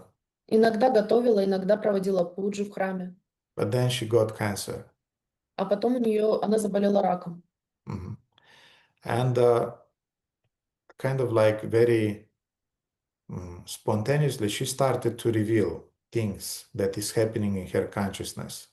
И она спонтанно начала осознавать вещи, которые происходят в ее сознании. And she was telling her husband И она говорила своему мужу, that that I will soon leave я скоро покину тебя, because Radharani is waiting for me. потому что Радхарани ждет меня. And I have a seva to do there in the spiritual world for Radharani. У меня есть сева, которую я должна выполнить для Радхарани в духовном мире. And the husband was in the beginning a little bit skeptical. И вначале муж был немного скептичен. And the husband asked Shivaram Swami Maharaj, your Param Gurudev, my Guru Maharaj, she's describing some things that are quite esoteric. Can you please listen to that and tell me if they're true? И ее муж обратился к Шри Шиварама Свами Махараджу, вашему Парам Гурудеву, моему Гурудеву, и он сказал: она говорит о каких-то эзотерических вещах, не могли бы вы ее послушать и сказать мне, они реальны или нет? And when she started to describe the details of her body, she already realized И когда она начала описывать детали ее тела, которые она уже увидела, spiritual body that she realized, своего духовного тела, которое она осознала, что у нее уже есть. And some other confidential things, it became obvious that it's a real thing. It's not just some imagination. и другие детали, то стало ясно, что это не воображение, это настоящие реальные вещи. Therefore, some of us, we have many merits from the previous lives. И поэтому у многих из нас есть заслуги из наших прошлых жизней. Some of us, we have less merits from the previous lives. У некоторых из нас меньше заслуг из прошлых жизней. But if we consciously, the whole of our life, we try to remember Krishna, we try to think and to think about him in a mood of dependence, Krishna will be there for us at the time of death. Но если мы сознательно будем настраивать свой ум на то, чтобы думать о Кришне в настроении зависящего от Него, то Он придет к нам в момент нашей смерти. Because Krishna is remembering his devotees. Потому что Кришна помнит о своих преданных. Even the young devotees, he is still remembering them. Даже начинающих молодых преданных Он о них тоже помнит. Because he is reciprocating. Потому что Он отвечает взаимностью. And in 1944, Srila Prabhupada is writing, И в 1.9.44 Шрила Прабхупада пишет: Bhishmadeva, as a pure devotee of the Lord, entered the spiritual realm in one of the Vaikuntha planets, where the Lord in his eternal form of Parthasarati predominates over the unconditioned living beings who are constantly engaged in the service of the Lord. Как чистый преданный Господа Бхишмадева попал в духовное царство на одну из планет Вайкунтхи, где среди их необусловленных живых существ, постоянно занятых служением Господу, царит Господь в своей вечной форме Партхасарадхи. The love and affection which bind the Lord and devotee are exhibited in the case of Bhishmadeva. В отношениях Господа с Бхишмадевой проявились любовь и привязанность. Bhishmadeva never forgot the Lord and his transcendental feature as the Parthasarati, and the Lord was present personally before Bhishmadeva while he was passing to the transcendental world, that is the highest perfection of life. Бхишмадева всегда помнил Господа в его трансцендентном образе Партхасарадхи, а Господь лично находился перед Бхишмадевой, когда тот уходил в трансцендентный мир. Таково высшее совершенство жизни. So the Lord is taking responsibility for his devotees. Итак, Господь берет ответственность за своих преданных. And he is taking responsibility about his devotees, never mind their levels. И Он берет ответственность за своих преданных, невзирая на их уровень. Whatever good or bad is in his devotees, the Lord is taking the responsibility for those good things and for the bad things also. Несмотря на то, что преданные включают в себя как отрицательные, так и положительные качества, Господь берет их со всем этим вместе, берет за них ответственность. Vidyate Hridaya Grant, the Lord can cut the knot of Hridaya Grantha in the hearts of his devotees. Господь может разрубить уровень греха Хридая Грантха в сердце преданных, But sometimes he is not doing it immediately. но иногда Он не сразу это делает. And we can think why this devotee still has this and that attachment or this and that bad quality. И мы можем подумать, почему у этого преданного есть такие-то привязанности или такие скверные черты характера. But Krishna has his own plan for each and every devotee. Но у Кришны есть свой план для каждого преданного. Maybe he wants to keep his devotee humble, Возможно, он хочет заставить своего преданного смиренным, or maybe he is using some of his faults to arrange some of his special leelas. или он хочет использовать его определенные недостатки для того, чтобы использовать их в определенных лилах. And that's exactly the case with Bhishmadeva. И именно такой был случай с Бхишмадевой. So you remember this moment when he got stunned just. Вы помните этот момент, когда он просто остолбенел? From the external point of view, it was Bhishma's fault. С внешней точки зрения, это была вина Бхишмы. From the internal point of view, it was according to Krishna's plan. А с внутренней точки зрения, все происходило в соответствии с планом Кришны. Because Krishna had some long-term plans to be developed as a result of this weakness of Bhishmadeva. Потому что у Кришны были долгоидущие планы в отношении этого недостатка, которые кажутся постороннему наблюдателю виной Бхишмы. So what I want to say is that, dear devotees, Что я хочу этим сказать, дорогие преданные? please don't dare to criticize devotees when we see them in a weak state of mind, when you see some faults in them.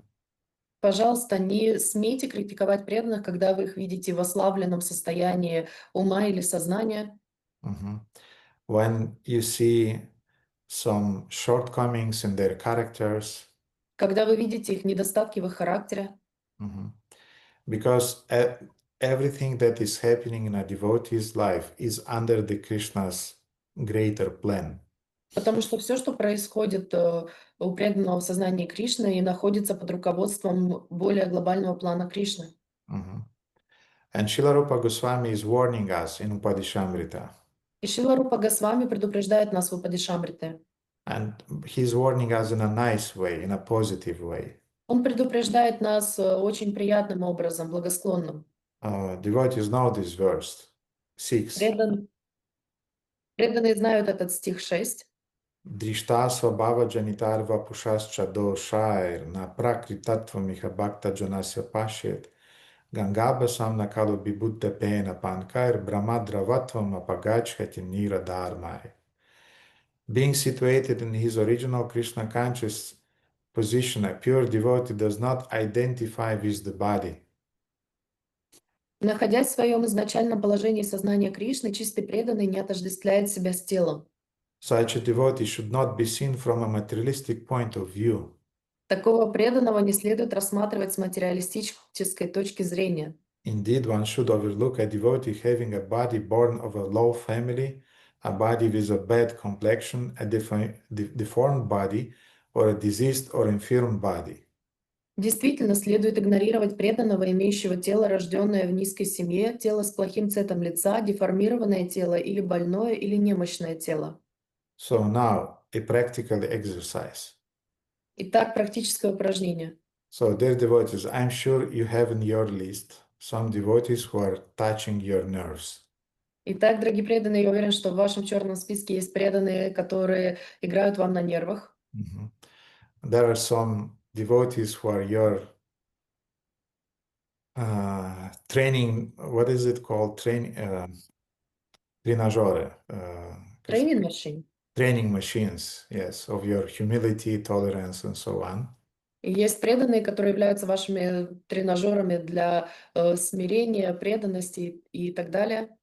So, can you please remember their faces now? Можете сейчас представить себе их лица? Okay, so now listen attentively. Keep in mind their faces and listen attentively. А теперь слушайте внимательно. Представляйте себе их лица и слушайте внимательно. According to your ordinary vision, Согласно обычному видению, твоему обычному видению, то есть про тебя сейчас идет речь. So it's about you, about me, about you, all of you. Such imperfections may seem prominent in the body of a pure devotee. такие несовершенства могут казаться заметными в теле чистого преданного. But despite such seeming defects, the body of a pure devotee cannot be polluted. Но несмотря на такие кажущиеся дефекты, тело чистого преданного не может быть осквернено. So you can think, but she's doing that, and he's doing that, and she said that, and she doesn't have a good-looking nose, and her hairstyle is horrible, and this and that. So you have a long list of different pretensions towards the persons. Ну, вы можете подумать, но она сказала это и вот это, а еще у нее нос неправильной формы, прическа ужасная. У вас может быть целый список вещей, которые вас вызывают недовольство этим преданным. He is laughing too loudly, Он слишком громко смеется. or she is eating. Она чавкает во время еды, я не знаю, как это сказать. Or she's making noises while she's eating. Oh my God, I remember in the ashram. Yeah. So there this is one of the things that I learned when I was a kid, that you should eat with closed mouth. I mean, you should be gentle when you're eating, not like an animal, you know. И я помню в ашраме, Господи, значит, в детстве меня научили, что ты должен есть с закрытым ртом, то есть сделать это аккуратно и без звука. Some of our brahmacharis were eating, you know, and everything was falling from their mouth around. Некоторые брамачари наши ели, у них все изо рта просто вылетало. And they were very happy doing it. И они очень счастливы были, пока они это делали. Or we had also some devotees who during the night time Или у нас были преданные, которые в ночное время I'm not speaking even about snoring. I'm not even speaking because this was quite normal. Я даже не говорю сейчас про храп, который был чем-то нормальным, обыкновенным, But it was snoring. I mean, the walls were shaking. но это был прям храп-храп, там стены дрожали. But besides that, when somebody is snoring, Но помимо этого, когда кто-то храпел, somebody is speaking during his dreams, кто-то говорил во время сна, some of our devotees, they had the problem, они скрипели зубами во время сна. бруксизм. Бруксизм. Bruxism. Мгм. So Мгм. they were making a sound with their teeth during the night. This was really horrible. Это было по-настоящему ужасно. And they were sleeping not on another bed somewhere, И они не где-то там на другой кровати спали. 3 centimeters from you on their sleeping bag. Они 3 сантиметрах от тебя спали в спальном мешке. So that's how I got used to sleep with earplugs. Так я научился спать с берушами. And I'm sleeping for 35 years. I'm sleeping with earplugs because that's the habit I got in the ashram.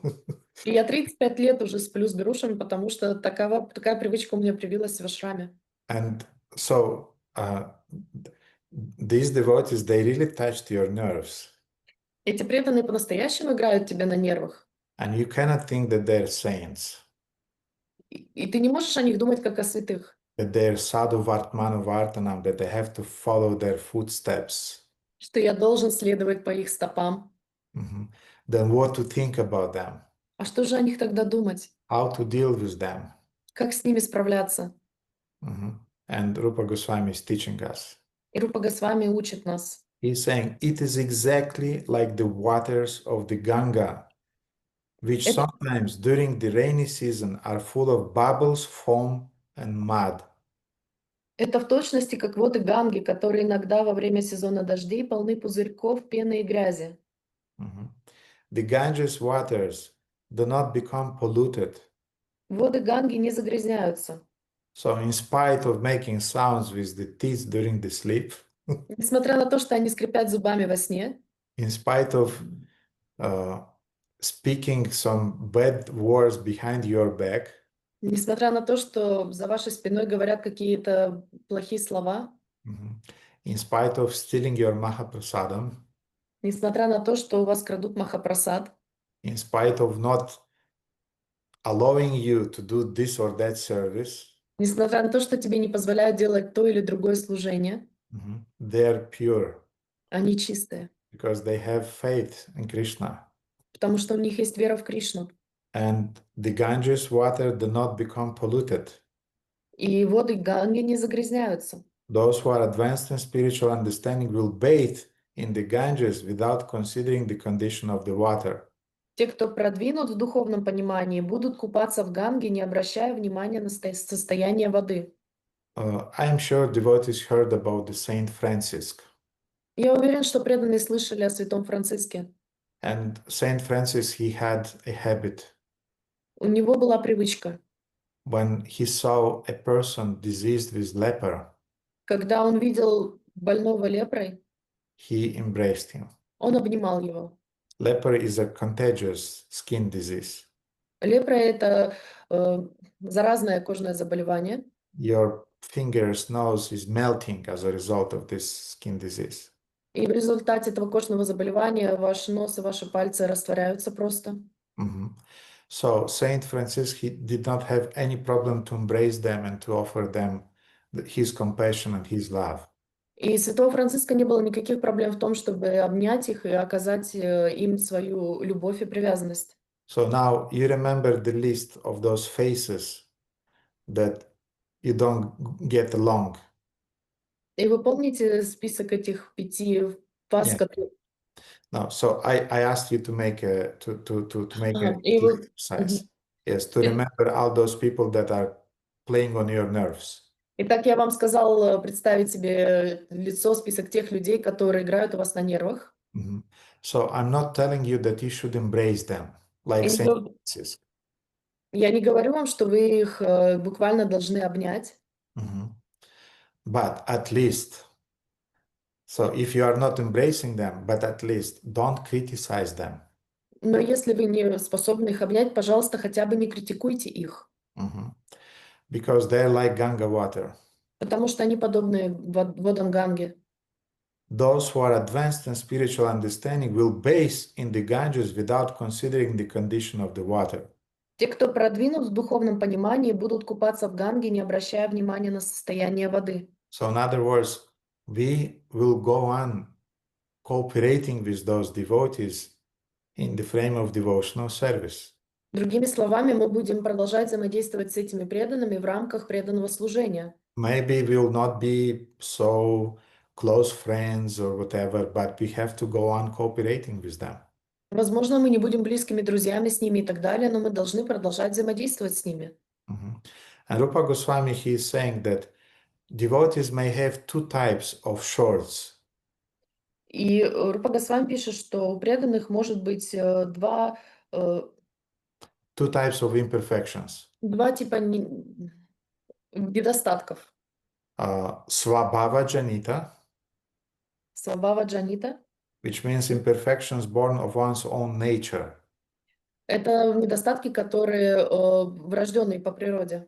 Sometimes a devotee may be a little bit greedy, Иногда преданные могут быть немного жадными. they may be a little bit angry, Они могут быть немного гневными, a little bit revengeful, немного мстительными, stubborn. упрямыми. This is a tough one for me always. When Это someone, самое тяжкое для меня всегда. or a little bit conflictual. Немного конфликтными. So this is called Svabhava Janita, which means the imperfections on the level of his character. И это называется свабхава джанита, то есть недостатки на уровне его характера. And we have Vapu Janita or Vapu Dosha, which means the imperfections, the faults of his physical body. И у нас есть вапу джанита или вапу доша, это недостатки его физического тела. Some devotees are very tall, Некоторые преданные очень высокие, some devotees are very short. некоторые преданные очень низкие. Some devotees, they have glasses, they don't see well. У некоторых преданных есть очки, они плохо видят. Some devotees may be deaf, Некоторые глухие преданные, may be lame. увечными. Mhm. Мгм. But all of these things, all of these imperfections, they don't compromise his or her devotion to Lord Krishna. Но все эти недостатки, они никак не компрометируют его или ее преданность Кришне. So in the same way, in spite of the fact that Bhishmadeva had some shorts from time to time, Несмотря на то, что у Бхишмадевы были недостатки, происходящие время от времени, he still remains a saint. он все равно остается святым. Recently, we had a situation in ISKCON, Недавно у нас была ситуация в Исконе. another fall down of a leader in our movement. Еще одно падение лидера в нашей общине. And I spoke with Guru Maharaj and asked, Guru Maharaj, how can this happen? I mean, I'm sick and tired of that. For 30 years, every year, something like that is happening. И я говорил с Гуру Махараджем: Гуру Махарадж, как это возможно? На протяжении 30 лет каждый год что-то подобное происходит. Mhm. How can an old person get married with his disciple? Как может пожилой человек жениться на своей ученице? Mhm. And Guru Maharaj responded interestingly. И Гуру Махарадж очень интересно ответил: Don't forget about Lord Brahma. не забывай о Господе Брахме. Lord Brahma got seduced by his own daughter. Который пленился своей собственной дочерью. Don't forget about Lord Shiva and Mohini Murti. Не забывай о Господе Шиве и Махини Мурти. Don't forget about hundreds of different sages described in Puranas who fell down also because of some inattentions. Не забывай о сотнях святых людей, описанных в Пуране, которые пали из-за своего невнимательности из-за своей. Still, they're authors of different Upanishads, И тем не менее они являются авторами различных Упанишад, different portions of the Vedas, различными частями Вед. and our Lord Brahma, he is the Adiguru of our Sampradaya, И Господь Брахма, он является адигуру нашей сампрадая, in spite of his faults. несмотря на его недостатки. So what I want to say, dear devotees, Так что я хочу сказать, дорогие преданные. we have often this mentality black and white. У нас часто есть этот менталитет черно-белого. So devotees are either black or either they're white. Так, преданные у нас либо черные, либо белые. They're either pure devotees or dirty devotees. Они либо чистые преданные, либо грязные преданные. Mhm. Unfortunately, life is not like that. К сожалению, жизнь, она не такая. You'll have pure devotees У вас будут чистые преданные around you вокруг вас, and even advanced senior Vaishnavas around you и даже старшие преданные вайшнавы, окружающие вас, who will have some spots here and there in their character or in their bodies. у которых есть то тут, то там определенные недостатки в их телах или характере. Now imagine that you have a golden chain, А теперь представьте, что у вас есть золотая цепь, and you know that the chain is consisted of those, what are they called in English? There, those, I don't know the word. Мгм. So, Звенья. да, я знаю, что на русском это звенья, да, но я не знаю на английском. circuit, chain. So yeah, the chain is consist of those little chains, let's say like that. Мгм, мгм. Да, и так цепь состоит из этих маленьких частей цепи. And sometimes those little chains, they have some imperfections, they have some spots. И иногда у этих цепей, у этих частиц цепей есть определенные недостатки, определенные места с недостатками. Some scratches or some black spots, whatever. Некоторые царапины или темные пятна и так далее. But so long as that chain remain in the chain of, I mean, how to say, remain connected with other chains, Но пока эта цепь остается в слиянии с другими частями цепи, пока это звено, звено, мгм, then it's playing its perfect role because it doesn't broke the chain. тогда оно играет свою роль идеальным образом, потому что оно не дает цепи развалиться. Mhm. So now I'm not saying that abuses or sex with the lady disciples is just a small scratch and small black dot, you know. Я не говорю, что абьюз или женитьба с молодой ученицей являются всего лишь каким-то незначительной царапиной или пятнышком. Mhm. No, these are serious deviations, and you should, under the guidance of Vaishnavas, you should deal with that in a proper way. Нет, это очень серьезные недостатки, и вы должны с такими вайшнавами обращаться соответствующим образом. Мгм. Под руководством Вайшнавов эти ситуации нужно решать правильным образом. But when devotees are scratching their teeth during the sleep, when they are eating loudly, laughing loudly, when they're nasty in their character, when they're not saying thank you for some service you do for them, Но когда преданные скрипят зубами ночью, когда они чавкают, когда они что-то говорят или критикуют, или не говорят спасибо за то служение, которое ты им оказываешь, you should be tolerant. вам нужно быть терпеливыми. And you should understand these scratches here and there on the chain is not so important. Вы должны понимать, что эти царапины то тут, то там на цепи, они не так важны. Because in the final end, this is a golden chain. Потому что, в конце концов, это золотая цепь. And the golden chain is valuable. И золотую цепь носить можно. So that's exactly how we should perceive Bhishmadeva И именно так мы должны воспринимать Бхишмадеву. or perceive Brahma and other characters described in Mahabharata and other Puranas when they have some difficulties. И также мы должны воспринимать Браму и других персонажей, описанных в Махабхарате, когда они проходят через какие-то трудности. And don't forget that their difficulties are orchestrated by the Lord Himself. И не забывайте, что эти трудности находятся под руководством или дирижированы самим Господом. Mhm. And I want to tell the last story during today's class Я вам хочу рассказать последнюю историю на сегодняшней лекции. in the light of the discussion that we have today. В свете того обсуждения, которое у нас было сегодня.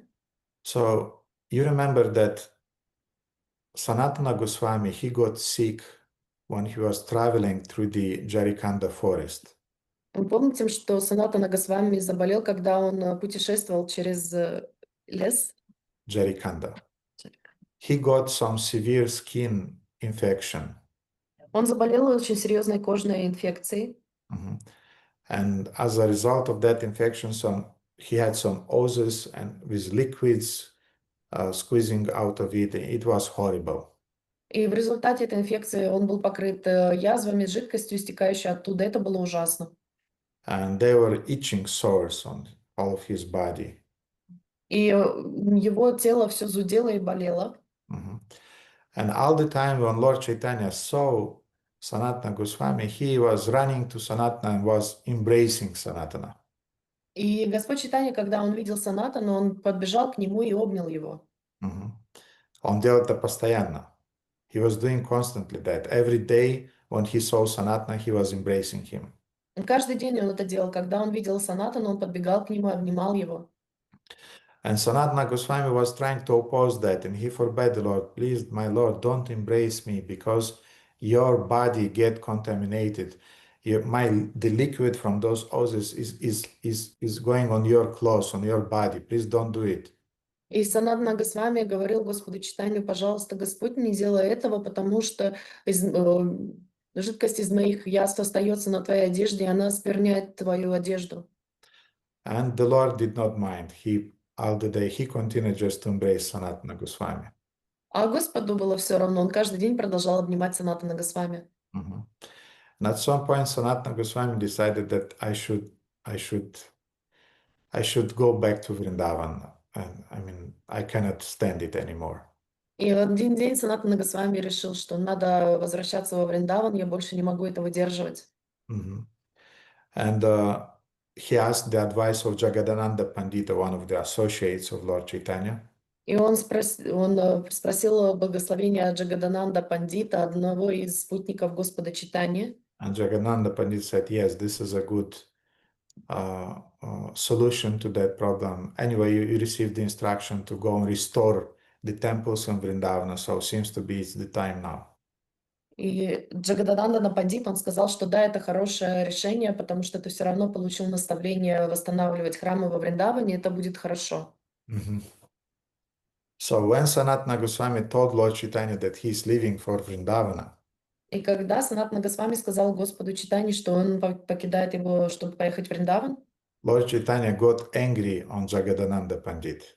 Господь Чайтанья разозлился на Джагадананда Пандита. Mhm. And he began to chastise Jagadananda Pandit. И он начал ругать Джагадананда Пандита. Hey, Jaga, Эй, Джага, you are just a newborn boy in comparison with Sanatana Goswami. ты новорожденный младенец по сравнению с Санатаной Госвами. But you are so proud that you consider that you can advise your guru, Sanatana Goswami. Но ты настолько возгордился, что считаешь возможным советовать своему гуру Санатана Госвами. How dare you to advise your spiritual master? Как смеешь ты давать наставления своему духовному учителю? So it's very interesting that Lord Chaitanya, he had a kind of like, he wanted devotees to follow a certain hierarchy and to follow a certain etiquette in dealings with other Vaishnavas. Интересно, как Господь Чайтанья хотел, чтобы преданные соблюдали определенную иерархию и соблюдали этикет во взаимоотношениях с другими вайшнавами. Mhm. And he demanded respect towards Vaishnavas, especially towards senior Vaishnavas. И он требовал уважения к вайшнавам, особенно по отношению к старшим вайшнавам. So when Sanatana Goswami heard Lord Chaitanya chastising Jagadananda Pandit in that way, И когда Санатана Госвами услышал, как Господь Чайтанья ругает Джагадананду Пандиту таким образом, now Sanatana Goswami did something amazing. Санатана Госвами сделал что-то невероятное. He said, my dear Lord, he fell at the feet of Lord Chaitanya, embraced his feet and said, my dear Lord, now I understand that you are more merciful to Jagadananda Pandit than to myself. Тогда он упал к стопам Господа Чайтаньи, обхватил их и сказал: «О, дорогой Господь, теперь я понимаю, что ты гораздо более милостив Джагадананда Пандиту, чем ко мне. Mhm. He's more fortunate than me Он более удачлив, чем я, because you chastise him because you love him. ты ругаешь его, потому что ты любишь его. But since you don't love me so much, therefore you never dared to chastise me, directly at least. Но потому что ты не так sильно меня любишь, ты никогда не позволял себе ругать меня, по крайней мере, открытым образом. You are making Jagadananda drink the nectar of affectionate relationships.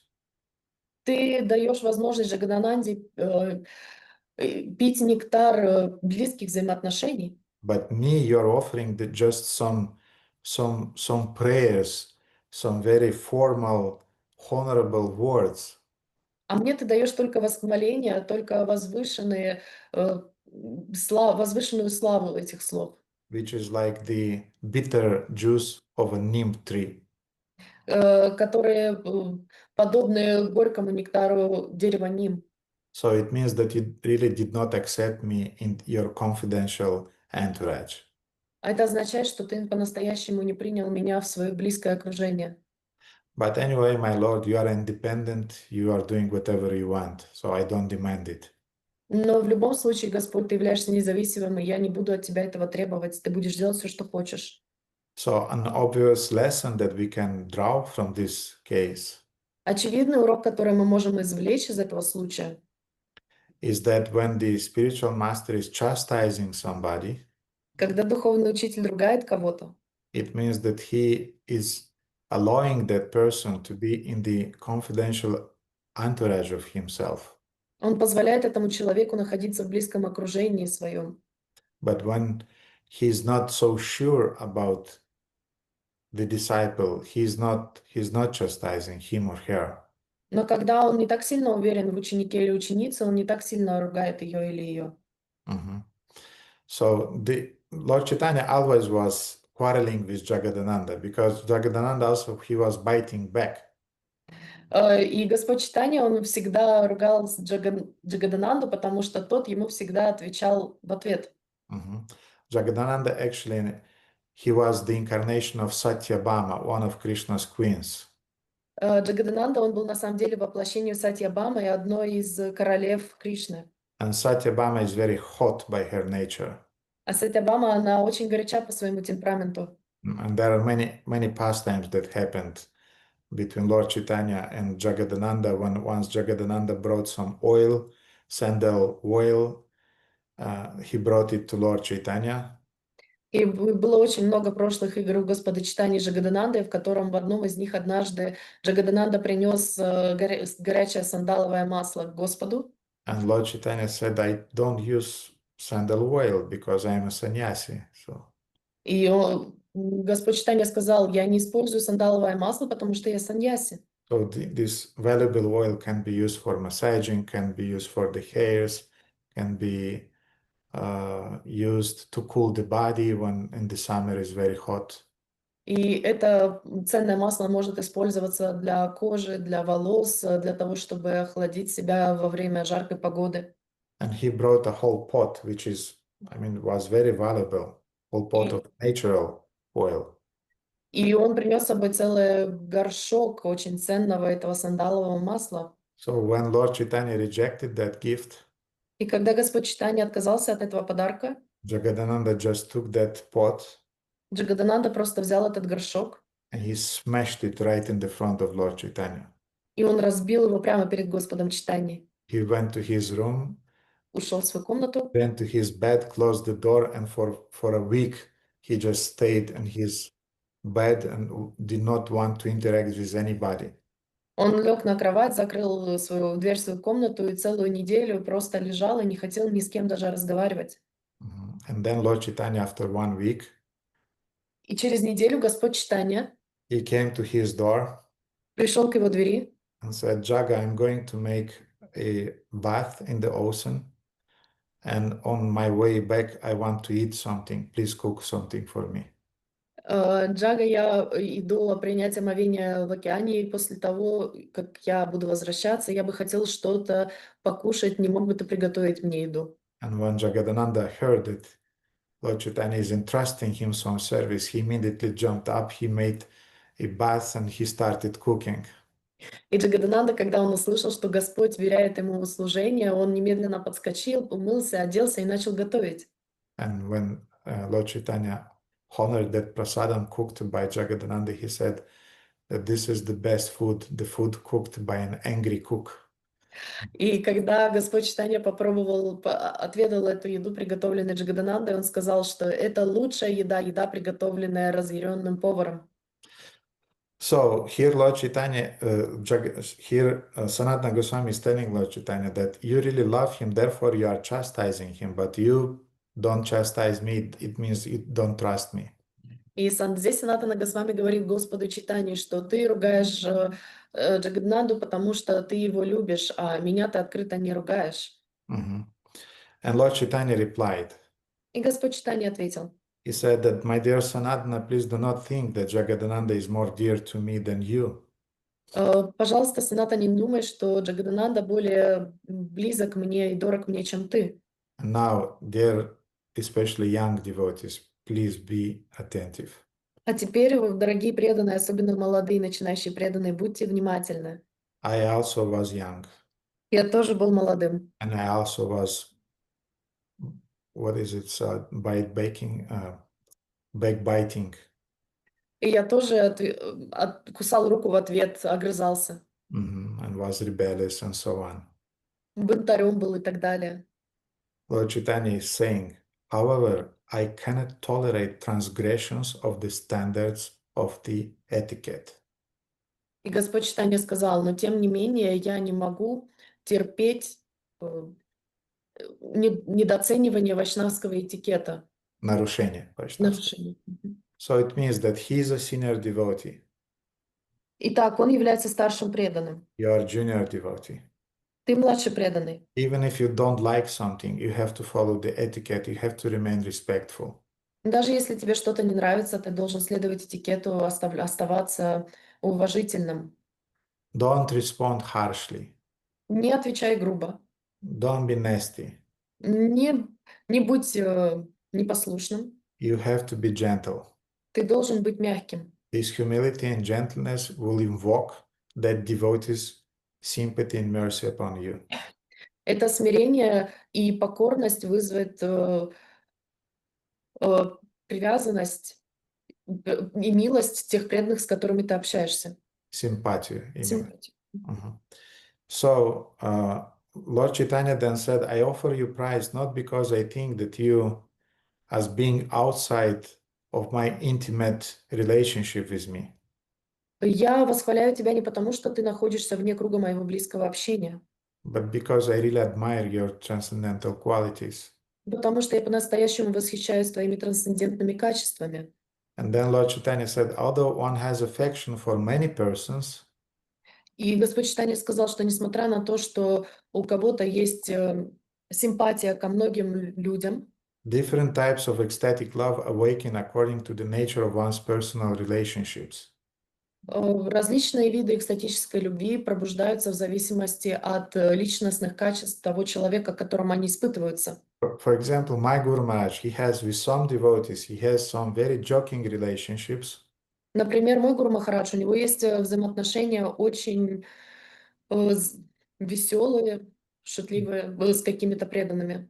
With other devotees, he is very formal. А с другими преданными он очень формален, With other devotees, he's chastising them. а с другими преданными он их ругает.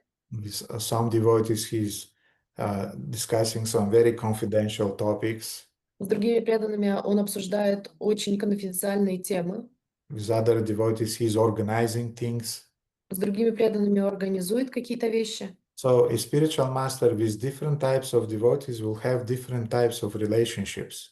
Так, духовный учитель с различными преданными, у него будут различные взаимоотношения. And sometimes we can become jealous. И иногда мы можем заревновать. Why he is joking with her and never speak with me? Почему это он с ним шутит, а со мной никогда не разговаривает? I want to say when my Guru Maharaj is trying to joke with me, usually I become stunned. I I mean I cannot crack a joke in response. I am saying, Guru Maharaj, please accept my obeisances. So this is my response. He's never joking with me, therefore. Я, например, когда мой Гуру Махарадж пытается со мной пошутить, я не могу шутить ему в ответ или сказать как что-то веселое. Я просто складываю свои руки и говорю: Гуру Махарадж, примите, пожалуйста, мои поклоны. И поэтому он никогда со мной не шутит. I mean, he sometimes is discussing some philosophical things with me. He's speaking about the future of our movement.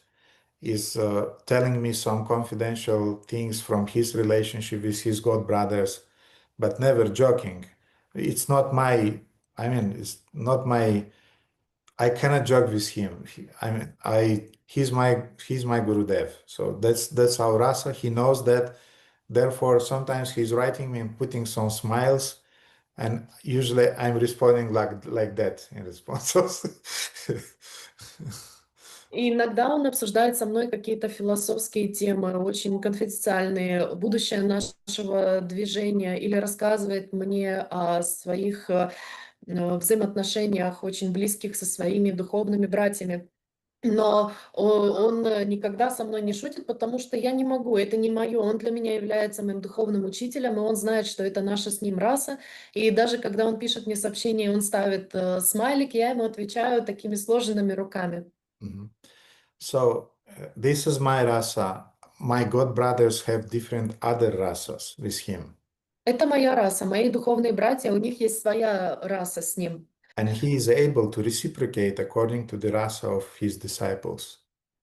И он способен отвечать в соответствии с расой его своих учеников. So Lord Chaitanya is telling to Sanatana И Господь Чайтанья говорит Санатане, that although one has affection for many persons, different types of ecstatic love awaken according to the natures of one's personal relationships.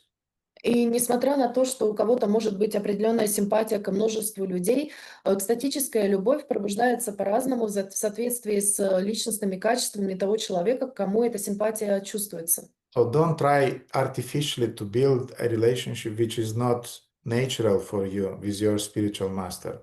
Поэтому не пытайтесь выстроить взаимоотношения фальшивые, которые не являются вашей истинной природой со своим духовным Guru учителем. Maharaj, you are chastising him, it means you love him, but you never chastise myself. Please chastise me. I'm ready. Гуру Махарадж, вы всегда ругаете его, означает, что вы его любите. Пожалуйста, ругайте меня тоже, я готов. I want to say, I heard many times devotees, disciples saying that, Gurudev, please be sure, if you'll chastise me, I'll endure it. Don't worry. Я много раз слышала от преданных: пожалуйста, Гурудев, ругайте меня. Если вы меня будете ругать, я способен это вынести, не переживайте. And in the beginning, being И, naive, I thought, wow, they really surrendered, so I can chastise them. и в самом начале, будучи наивным, я действительно думал, что они в состоянии выдержать эту ругань. And when I saw what a mess in what a mess I got with that, then I understood, no. I mean, I should feel it myself. One thing is what you are saying, other thing is what I feel. И после того, как я начал это практиковать, я увидел, к какому беспорядку привело меня все это. И я тогда сказал: нет, воу, стоп, я тогда буду делать не то, что ты мне говоришь, что я могу делать, а то, что я чувствую делать по отношению к тебе. So, for example, I have disciples with whom I'm saying "ты", you. I mean, in English, it's difficult to explain, but it's Unformal. a familiar you. С некоторыми учениками я обращаюсь на «ты» в неформальном виде. With other disciples, I'm saying you with a very respectful you. То есть вы. А с другими учениками я обращаюсь на «вы» в очень уважительном тоне. Again, different persons, different relationships. Снова, опять же, разные ученики, разные личности, разные взаимоотношения. It doesn't mean you love one and you don't love another. Это не означает, что вы любите одного и не любите другого. No, it's the same love manifested in different attitudes, different rasas. Нет, это та же любовь, проявленная в различном взаимоотношении, в различных расах. And now Lord Chaitanya started to chastise a little bit Sanatana Goswami. И теперь Господь Чайтанья начал немного ругать Санатана Госвами So in order to demonstrate him that he really loves him, для того, чтобы продемонстрировать его, что он по-настоящему ему любит. and he's saying, "You're forbidding me to embrace you." Ты запрещаешь меня себя обнимать. Mhm. But I consider that your body is transcendental. Но я считаю твое тело трансцендентным. Aprakrita deha tomara prakrita, kabunaya tathapi tomara tate prakrita buddhi hoya. Actually, your body is transcendental, never material. You are thinking of it, however, in terms of a material conception. Ты считаешь, тело преданного никогда не бывает материальным. Оно трансцендентно, исполнено духовного блаженства. Мгм. Это второй стих после первого. Мгм. Да. Ам, На самом деле ваше тело трансцендентно, никогда не материально, однако вы думаете о нем в терминах материальной концепции. mhm. So now an interesting thing is also that Lord Chaitanya was embracing Sanatana Goswami in spite of him having those sores on his body. И еще один интересный момент. Господь Чайтанья обнимал Санатана Госвами, несмотря на то, что у него были эти повреждения, раны на коже. Sometimes we are looking at the devotee Иногда мы смотрим на преданного, and we are thinking, the last thing I would like to do is to embrace that person. и мы думаем, что последнее, чего бы я хотела, это обнимать этого человека. He's so nasty, Он такой вредный, has so many faults. столько у него недостатков. But the spiritual master yet is embracing that devotee. Но духовный учитель, тем не менее, обнимает этого преданного. Why is that? Почему так? Because the spiritual master is seeing things that you don't see. Потому что духовный учитель видит вещи, которых вы не видите. You see sores, you see imperfections, Вы видите раны, вы видите недостатки. but he is seeing the devotion, he is seeing the Vaishnavatva, the quality of a Vaishnava and that disciple. Он видит достоинство, он видит положительные качества преданного. Or the spiritual master is appointing some senior devotee to organize something. Или духовный учитель дает положение какому-то преданному для того, чтобы он что-то организовал, To organize a festival, for example. чтобы организовать фестиваль, например. And we are thinking, my God, how can he appoint this person because he has so many shorts, so many imperfections? И мы думаем, как он мог назначить этого человека на такую должность? У него столько недостатков, столько минусов. But this is according to our vision. Но это в соответствии с нашим видением. It means that you consider that your vision is more important than the vision of your spiritual master who is appointing some persons in a certain position. И это означает только то, что ты ставишь свое мнение превыше мнения духовного учителя, который назначил определенного преданного на определенное положение. So these are a few lessons that we can draw from this encounter of Lord Chaitanya and Sanatana Goswami. Вот несколько уроков, которые мы можем извлечь из взаимодействия Господа Чайтаньи и Санатана Госвами. So Lord Chaitanya then said the famous verse, Diksha Kale Bhakta Kare Atma Samarpan, Sei Kale Krishna Tare Kare Atmasan. И затем Господь Чайтанья сказал этот знаменитый стих. At the time of initiation, when a devotee fully surrenders into the service of the Lord, Krishna accepts him to be as good as himself. В момент посвящения, когда преданный полностью посвящает себя служению Господу, Кришна начинает считать его равным себе. So a devotee surrenders to the Lord. Итак, преданный предается Кришне. But meanwhile, in the course of deepening his or her surrender, there are some faults. Но в то время, когда он проходит через этот процесс предания, у него есть некоторые недостатки. And the spiritual master already is embracing the disciple, seeing that surrender. И духовный учитель обнимает этого преданного, видя эти недостатки. He doesn't care about those sores. It's not important. Он не беспокоится об этих недостатках, ранах, ему это не важно. But you, being envious, you see the sores. You see all of those imperfections. Но ты, будучи завистливым, ты видишь только эти раны, только эти недостатки. And you start criticizing your spiritual master and doubting his decision. Why he's the organizer, why she's in that position, why he's embracing him and not embracing me, and so on.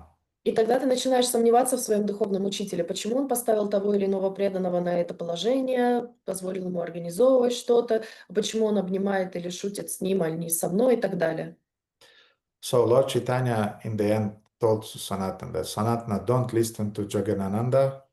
I want you to remain for 1 year more here in Jagannath Puri. After that, you'll go to Vrindavana. И тогда Господь Чайтанья сказал Санатану Госвами: не слушай Джагадананду, ты остаешься еще 1 год здесь, в Джаганнат-Пури, а потом ты отправишься во Вриндаван. And Lord Chaitanya embraced Sanatana Goswami, И Господь Чайтанья обнял Санатану Госвами, and all of his body immediately got healed. и все его тело немедленно исцелилось. And like nothing special happened, Lord Chaitanya just turned and went away. И как будто ничего особого не произошло, Господь Чайтанья просто повернулся и ушел. Mhm. So in that way, Lord Chaitanya practically demonstrated that he doesn't care about some shortcomings, external faults that we are seeing, but he is not caring about them.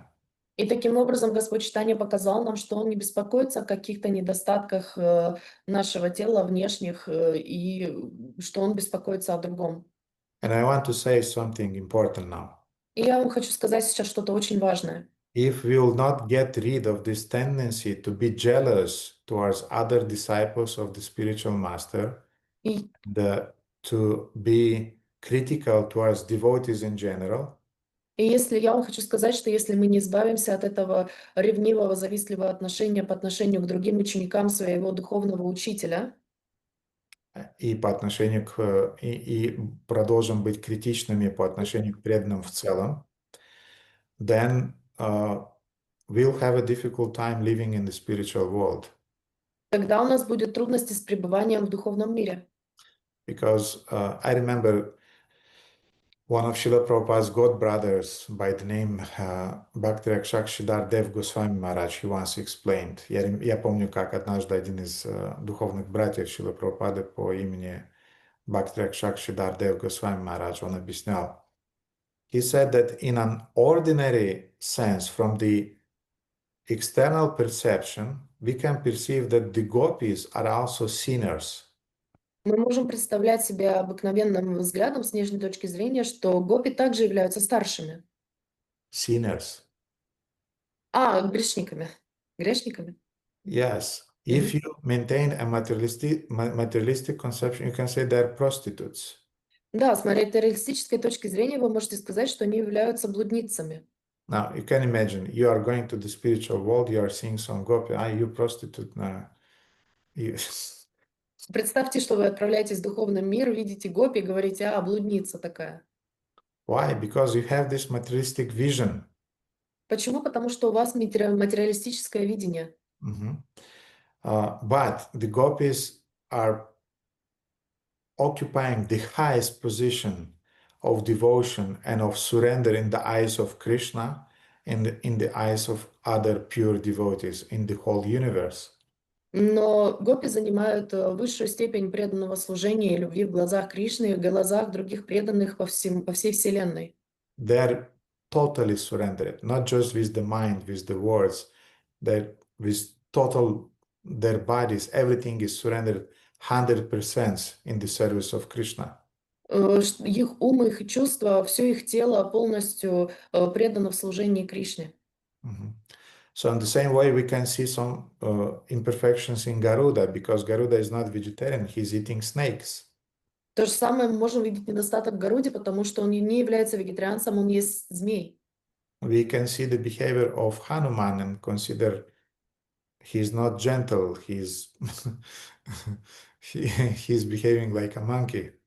И мы можем посмотреть на Ханумана и понять, что его поведение не является довольно приличным, мягким. Он обезьяна, по сути. So, if we are not learning these things in the relationship with our God brothers, our spiritual master, if you don't do this homework here, we'll have a problem there. И если мы не выучим эти уроки здесь, в отношениях со своими духовными братьями и сестрами, нашим духовным учителем здесь, то у нас дальше возникнут в духовном мире проблемы определенные. So this teaching, this story about Bhishmadeva is teaching us exactly that thing. И эта история с Бхишмадевой учит нас именно этому. That in spite of his external, some of his mistakes that Bhishmadeva did, И несмотря на внешние ошибки, которые совершил Бхишмадева, he was a perfect soul, a perfect disciple, a perfect devotee. он был идеальной душой, идеально преданным, идеальным учеником. And by contemplating Bhishmadeva's life, И созерцая жизнь Бхишмадевы, we can cultivate the understanding that behind everything is a greater plan of Krishna. что за всем находится высший план Кришны. And even during the challenging situations, we have to remain faithful to that plan of Krishna. И даже в трудные времена мы должны оставаться верными, что это высший план Кришны. And we have to learn to balance our mundane duties with our spiritual duties, exactly as Bhishmadeva did. И мы должны научиться балансировать наши мирские дела и нашу духовную жизнь точно так же, как это делал Бхишмадева. And we have to develop the integrity, the character of a devotee, И мы, sticking to his values and to his vows. и мы должны оставаться целостными в своем характере и в своей духовной жизни точно так же, как это делал Бхишмадева. And in the final end, Bhishmadeva is pointing out with all of his life that all of his aspirations were directed only to Krishna. И в конечном итоге Бхишмадева доказал, что все его стремления желания в этой жизни были направлены только к Господу Кришне. So try to see in that list of devotees that you had in your mind today, Постарайтесь увидеть в списке тех преданных, которые у вас возник образ в голове сегодня. try to see some little Bhishmadevas in them. Постарайтесь там увидеть маленьких Бхишмадев, Try to see some little gopis in them. маленьких гопи там увидеть постарайтесь. Little Hanumans, little Garudas, it's okay. Маленьких хануманов, маленьких город, это нормально. And then life will become easy И тогда жизнь станет проще.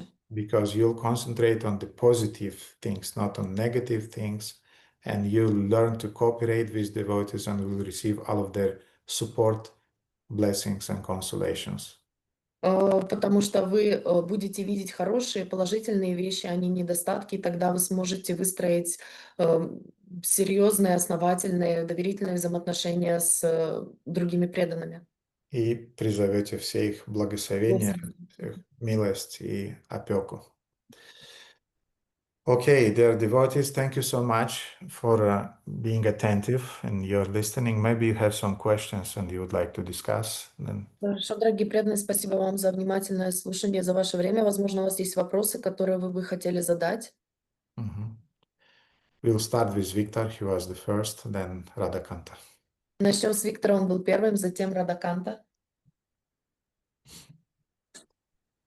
Хари Кришна, дорогой Гурудев, примите, пожалуйста, мои поклоны, все преданные. Рад видеть новые лица в вашей санге, новых преданных. Спасибо вам большое. У меня два вопроса, если позволите. Один по сегодняшней лекции, а второй по прошлым лекциям, по этому семинару. Да. И когда вы сегодня говорили про идентичность семейную, принадлежность к семье, я вспомнил в одной из лекций, вы хорошую такую удивительную историю рассказывали, как вы были в паломничестве, и к вам подошел молодой браман и спросил, к какой вы готре относитесь. И я не совсем помню детали, но я помню, что она меня впечатлила. Можете вы погрузить нас снова в эту историю, пожалуйста?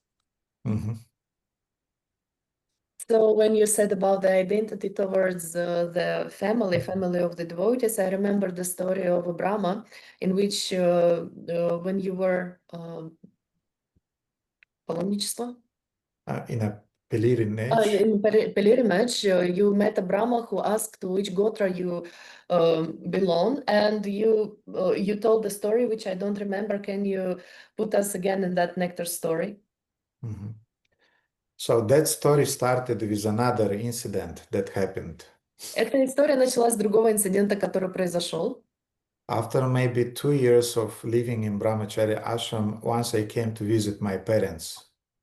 После примерно 2 лет пребывания моего в ашраме я навестил своих родителей. And when I came to my parents, then I went through the courtyard where usually I was playing with my friends before Krishna consciousness, playing football and doing other crazy stuff there. И я проходил мимо двора, где я играл со своими друзьями до сознания Кришны, до ашрама. And there was a pause. Somehow I had to sit on a what is it called? Бенч. Bench, yes, in the courtyard, waiting for my mother to come after the work. И я должен был присесть на лавку для того, чтобы дождаться свою маму, чтобы она пришла с работы. And as devotees usually do, they're taking off their Bhagavad Gita and they started reading. And that's exactly what I did. И что обычно делают преданные, они достают свою Бхагавад-гиту, начинают читать, и именно этим я и занялся.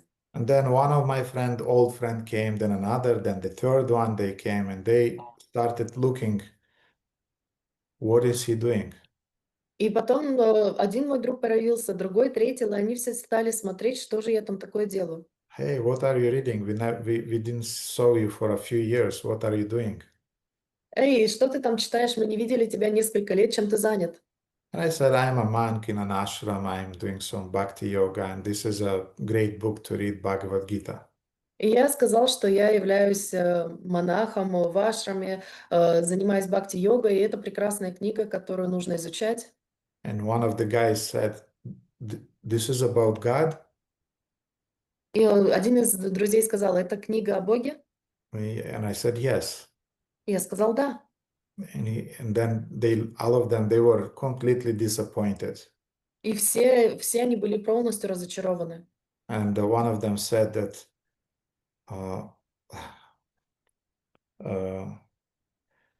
I'll say in Russian, Krishna Kanta, you'll help me. Он сказал, сколько бы ты ни пытался отмолить свои грехи, все равно у тебя не получится. Мы с тобой слишком много их совершили. As much as you wanted to confess your sins, we know you better because we did with you so many things. Anyway, it was half a joke, but I got the message. Это было сказано в полушутку, но сообщение я получил. And I wasn't disappointed. I wasn't sad because, I mean, I believed in the power of the holy name and the power of the Krishna conscious process. But at that moment, I felt something. The first time in my life, spiritual life, I felt something important.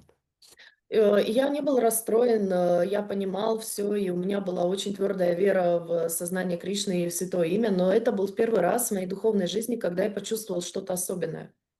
I felt that I don't have anything common anymore with these guys, with my former friends. Что у меня нет ничего общего с этими ребятами, с моими бывшими друзьями. And I felt an intense separation with my friends in the ashram. И я почувствовал чувство разлуки со своими друзьями в ашраме. With those friends who were snoring, С теми, кто храпел, eating loudly, чавкали во время еды, laughing loudly, громко смеялись and playing on my nerves every day.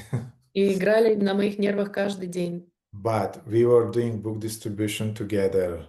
Но мы вместе распространяли книги, We were preaching together. мы вместе проповедовали. We endured a lot of austerities to push Prabhupada's movement in Moldova together. Мы много совершили аскез для того, чтобы продвинуть движение Шрилы Прабхупады в Молдове.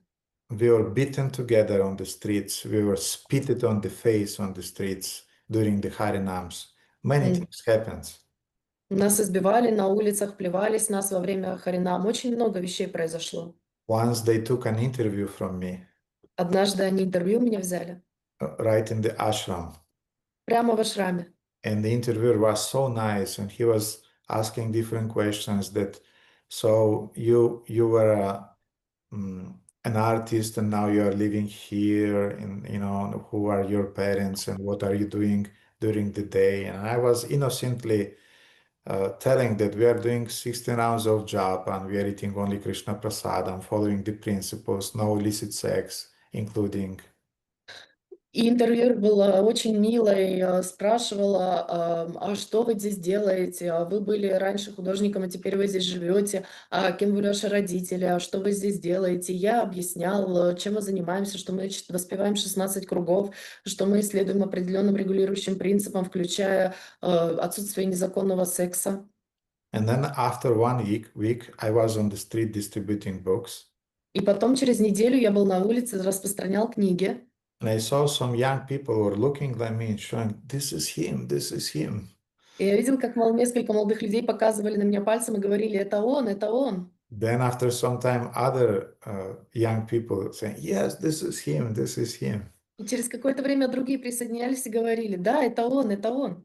And then when I came back after the book distribution, the temple president told me, I have a cassette and we have to watch it. И когда я вернулся, президент храма сказал, у меня есть видеозапись, кассета, мы должны ее посмотреть. And there was this TV show that was shot by the guy interviewer in our ashrama. И это было телевизионное шоу, которое снималось у нас в ашраме с этим телеведущим On the first national channel на Первом национальном канале, in Moldova, which was showed in the prime time. которое в Молдове крутилось в час пик. Mhm. And the name of this show was The Man from the Sect. И название шоу было «Человек из секты». And this guy, he completely turned everything upside down, you know. So everything I said, he just interpreted it like reporters usually do. И все, что я сказала, этот репортер просто перевернул с ног на голову. Ну, вы знаете, как обычно репортеры это делают. That he's a dropout of the university, Что он бросил университет, that he is rejecting his friends and family, что он отрекся от своей семьи, от своих друзей, he's brainwashed, что ему мозги промыли, he's eating some strange diet, сидит на какой-то непонятной диете. he's doing some strange meditation the whole days, and instead of enjoying these girls and enjoying the life. И он делает очень много странных вещей, странных медитаций, вместо того, чтобы наслаждаться жизнью, наслаждаться девочками и так далее. So a few months after that, still on the streets, people were showing with their fingers on me. И через несколько месяцев после этого люди все равно показывали пальцем на меня. And I was thanking God. Somehow my mother did not see that show. И я так благодарен Господу, что каким-то чудом моя мама не посмотрела это шоу. She already was in panic when some of her colleagues from the work she was working saw me in the street chanting and collecting donations for our Food for Life program. Она уже была обеспокоена тем, что что вы собирали у некоторых из ее друзей пожертвования на различные программы, как «Пища для жизни», храм и так далее. And they told my mother that you know that your son is a beggar and begging on the marketplace. Ты знаешь, что твой сын попрошайка и что он выпрашивает деньги на рынке? And we had a tradition. We were wearing saffron brahmachari clothes, and with our kurtas, we were walking around the lines on the markets, collecting vegetables, and we were throwing in the basket, and we were going to the temple and cooking, and then distributing prasadam in the streets.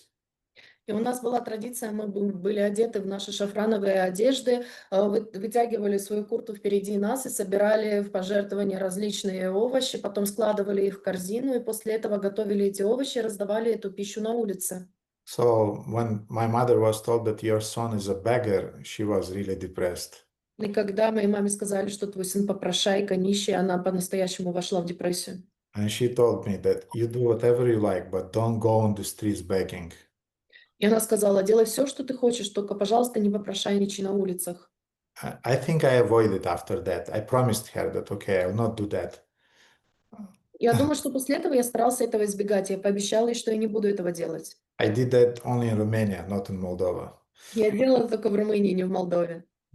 And by the way, those of you who are living in Bucharest, I was doing it here in the marketplace in Obor, which is maybe 10 minutes from us. И, кстати, те из вас, кто живут в Бухаресте, я это делала на рынке Абор, который находится в 10 минутах от нас. We are singing Harinams also here on the Piazza Obor, on the same marketplace. Мы на рынке Абор также делали харинамы, пели там. And after 30 years, I'm living here nearby.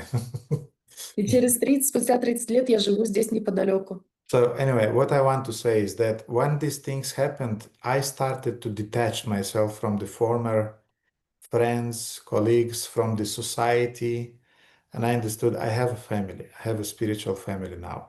I have my spiritual master. I И belong.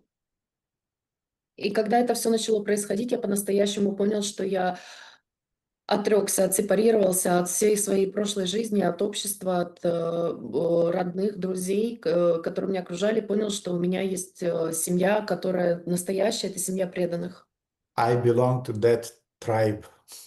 И я принадлежу к этому племени. Mhm.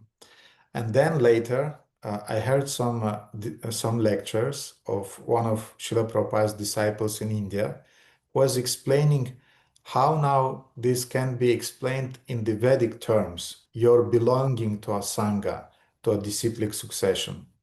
И потом я услышал в Индии лекцию одного из учеников Шрилы Прабхупады, как это может быть объяснено с точки зрения вед, твоя принадлежность к определенной санге. That the philosophy of our sampradaya is called Achintya Beda Beda Tattva. Что философия нашей сампрадаи называется Achintya Beda Beda Tattva, and that the disciplic succession to which we belong и это ученическая линия, к которой мы принадлежим. technically is called Achyuta Gotra. Технически называется Ачута Готра. So this is a spiritual dynasty connected with Achyuta, with Krishna himself. Это духовная преемственность, которая связана напрямую с Кришной. Mhm. The mantra of our sampradaya is Hare Krishna mantra. Мантра нашей сампрадаи Харе Кришна мантра. Ishta devatas of our sampradaya is Shri Krishna. Иштадевата нашей сампрадаи Шри Кришна. The Adi Guru of our sampradaya is Lord Brahma. Адигуру нашей сампрадаи Господь Брахма. And other things that are important to know when you are in India. И другие вещи, которые нужно знать, когда вы находитесь в Индии. Because when somebody is seeing you with tilak, with kantima, they're asking, which parivar do you belong to? И когда они видят вас с тилаком и с канхималами, они спрашивают, к какому паривару вы относитесь. What is your philosophy? Какова ваша философия? Who is the Adi Guru of your sampradaya? What is your mantra? Кто дигуру вашей сампрадаи? Какая у вас мантра? What is your gotra? Какая у вас готра? So therefore, one day in Jagannath Puri, I was doing a base in the Indian Ocean, Однажды в Джаганатпуре я принимала вамение в океане, and I had my Brahmana thread. и у меня был браманический шнур. And one boy who was maybe 7 or 8 years, 12 years, I don't remember exactly, he came to me, approached me. И один мальчик 7-8 лет ко мне приблизился, Mhm. And he was looking a kind of like was very, he had a little bit of arrogance in him. и он смотрел на меня так немного свысока, у него было немного такой надменности. Mhm. And he became curious and approached me and started to talk. И ему было любопытно, он приблизился ко мне и начал говорить. He said, so you have an upavita? И он сказал, «А так у тебя есть упавита?» I said, yes, yagya upavita. И я сказал, да, ягья упавита. And he said, okay. Then he said, what parampara do you belong to? Он сказал, хорошо, а к какой парампаре ты относишься? I said, Brahma Madhava Gaudiya Sampradaya. Рада Мадава Гаудия Сампрадая. He said, okay. He said, what gotra you belong to? А к какой готре ты относишься? I said, Achyuta Gotra. Я сказала, Ачута Готра. And he immediately changed his attitude. He was a kind of, oh, Achyuta Gotra, very nice. И он немедленно поменялся в своем отношении. О, Ачута Готра, очень мило. I felt included at that time. Я почувствовал себя вовлеченным, принятым. I felt accepted. Принятым в это общество. And that was the last drop of my identification with my spiritual family. Это была последняя капля моей идентификации с духовной семьей. That I wasn't accepted only by my spiritual master, only by my friend devotees, Что я был принят не только своим духовным учителем, своими братьями, духовными сестрами, but I was accepted also by the other groups, other parivars, classical brahmanas in Jagannath Puri. но я был также принят другими группами, другими париварами, браманами в Джаганатпуре. Therefore, later I realized another important thing, Поэтому позже я понял еще одну очень важную вещь, that I should not treat the Sangha of devotees as a society, что я не должен обращаться с сангой преданных как с обществом, as an organization. как с организацией. We have that side too. We are a spiritual organization. У нас также есть эта часть. Мы являемся духовной организацией. But if I deal with devotees as the members of some or kind of organization, Но если я буду обращаться с преданными как с частями какой-то организации, then things becomes very superficial and very materialistic. тогда вещи станут очень поверхностными и очень материалистичными. Because you can come to an organization and you can leave the organization. Потому что ты можешь прийти в организацию, ты можешь покинуть ее. But if you identify the community of devotees as your spiritual family, Но если ты определяешь общество преданных как свою духовную семью, then never mind what happens in that family, тогда не важно, что произойдет в этой семье, you belong to it. ты принадлежишь к ней. So sometimes you can quarrel with your parents. Поэтому иногда ты можешь ругаться со своими родителями, You can go to your neighbor, you can eat there. ты можешь пойти к соседу и там покушать, You can stay one night maybe or 2 nights there. ты можешь там 1 или 2 ночи провести, But then you go back to your family because it's your family. но потом ты возвращаешься к своей семье, потому что это твоя семья. So in the same way, yeah, many things happened. I felt some abuses and I saw everything in our movement. Поэтому да, со мной тоже случались определенные вещи, много абьюза, я через многое прошел, Mhm. But it's my family. но это моя семья. I cannot just drop it. Не могу я ее просто бросить. Mhm. So this is the lesson behind this description I gave to you, and this is my understanding. And in that light, I was telling this story with the Achyuta Gotra. И именно это то, что я хотела подчеркнуть через свою историю, и в этом отношении я говорила об Ачюте Гротре. Мгм. Что-то еще, Виктор, по этому поводу? И если конкретно по этому поводу, то тоже вспомнил историю, когда вы рассказывали, когда молодая преданная в Бухаресте, у нее случился переломный момент, когда она защищала организацию, семью, там был какой-то разговор, и она вступилась там за кого-то, я тоже так смутно помню. Вот. А, мгм. У неё, ну, в общем, я могу перейти ко второму вопросу. Да, я могу это рассказать тоже, если нет, не скучно, не знаю. And another story is about Samataji who was protected in Romania, fighting for the family, for the organization. I don't remember the details. I don't remember exactly, but I remember another story like that. Я не помню точно, но я помню другую историю, похожую на эту. Once I was shown a video shooting Однажды мне показали видео from a Ratha Yatra in the 93 or 94 с Радха-ятры в 93-м или 94-м году in the center of Kishinev, Moldova. в центре Молдовы, Кишинева. And it was shouted by the members of KGB. Это была съемка агентов КГБ. Mhm. And in the first row, so it was the Ratha Yatra, Indradyumna Maharaj was there with a group of devotees singing. И это была группа преданных, и там в начале Радха-ятры был Индрадюмна, он пел.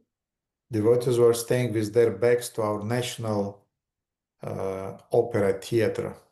И наши преданные стояли спиной к Национальному оперному театру. Mhm. And a lot of people gathered in front of them. И много людей собралось впереди них. And in the front row, И в первом ряду there was my mother была моя мама and my sister. и моя сестра. Sister was really young at the time. Маленькая им была сестра в то время.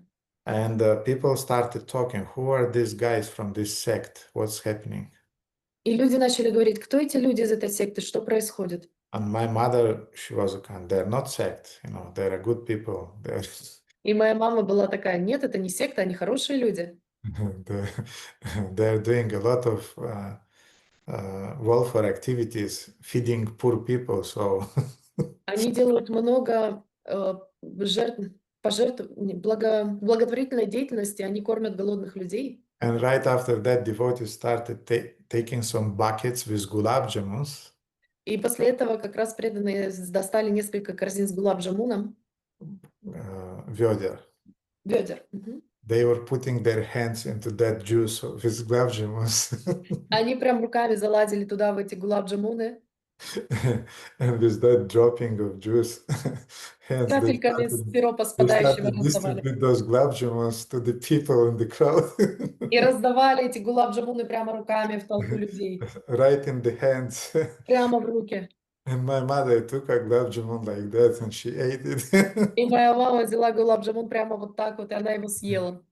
So when I told her about that video shooting, Когда я сказала ей об этой съемке, видеосъемке, she said, yes, I was there. I took that sweet. она сказала, да, я там была, я попробовала эту сладость. And some people were calling you crazy, but I started to defend you. И некоторые люди назвали тебя сумасшедшим, но я стала защищать тебя. But I wasn't there. I wasn't with devotees there. Why? Because at that time, the day before that Ratha Yatra, I went to Moscow for a festival, Sadhu Sangha festival there. А меня там не было, потому что за день до этого я поехал в Москву на фестиваль. And it was the famous Gauranga Bhajan Band festival in the Moscow. И это был знаменитый Гауранга Банджа фестиваль в Москве. So my mother did not tell me that she will come to that Ratha Yatra. She just was curious. She wanted to investigate what my son is doing. И моя мама не сказала мне, что она пойдет на эту Радха-ятру, она просто была любопытна посмотреть, чем это мой сын там занимается. So anyway, that's the story. Вот такая вот история. Okay, Victor, what question do you have? Мы с преданными на прошлой неделе обсуждали историю, как Бхишмадева получил от своего отца, царя Шантану, благословение и чамритью, которое вы нам рассказывали. И возник вопрос, вы говорили, что царь Шантану собрал все свое благочестие и дал такое конкретное благословение. И возник вопрос, как он мог соотнести количество своего благочестия и данное им благословение. Насколько он был уверен, что оно сработает, понимаете, да, что как это работает. Вот он был уверен, что у него получится дать такое благословение. Откуда он знал об этом? И в наше время вот эта практика благословений и, соответственно, проклёнов, как вот мы часто встречаем в Бхагаватам, насколько она работает, насколько она могущественна. Может быть, вы об этом уже рассказывали, я был невнимателен, так что простите, пожалуйста. The first question is about Bhishmadeva and his father, who gave him the Ichamrityu, the blessing of going away and choosing the time of death. How could they both be sure about the pious activities versus this blessing? How could they scale it? How could they measure it and equalize it so he was sure that he can get the blessing? And at our times, the practice of the blessings, is it lost, or do we have some conditions in which it works? Maybe you just already told about this, but I was not attentive. People who are living in those times, they were more subtle than we, very gross and primitive from the spiritual and moral point of view, people that are living today. Люди, жившие в то время, были намного более тонкими в субтильном духовном плане, намного более чувствующими, чем мы, люди, которые сейчас живут, очень грубые материалисты, не способные чувствовать тонкие вещи. They understood the subtle laws of karma and dharma in the universe. We don't Они, understand these laws and we don't operate in their frames. они понимали тонкие законы дharмы и кармы, которые происходили во Вселенной. Мы сейчас же с вами живем в таком состоянии, в котором мы не можем чувствовать этих тонкостей. And I'll give you an example. Я приведу вам пример. A good parent who knows the art of parenting Хороший родитель, который знает, ведает искусство родительского отношения, when he wants to correct his kid and is making a point, the good parent knows exactly the intonation, the volume of the voice, and exactly the words that needed to be said in order to correct the mistake and to inspire the kid to improve.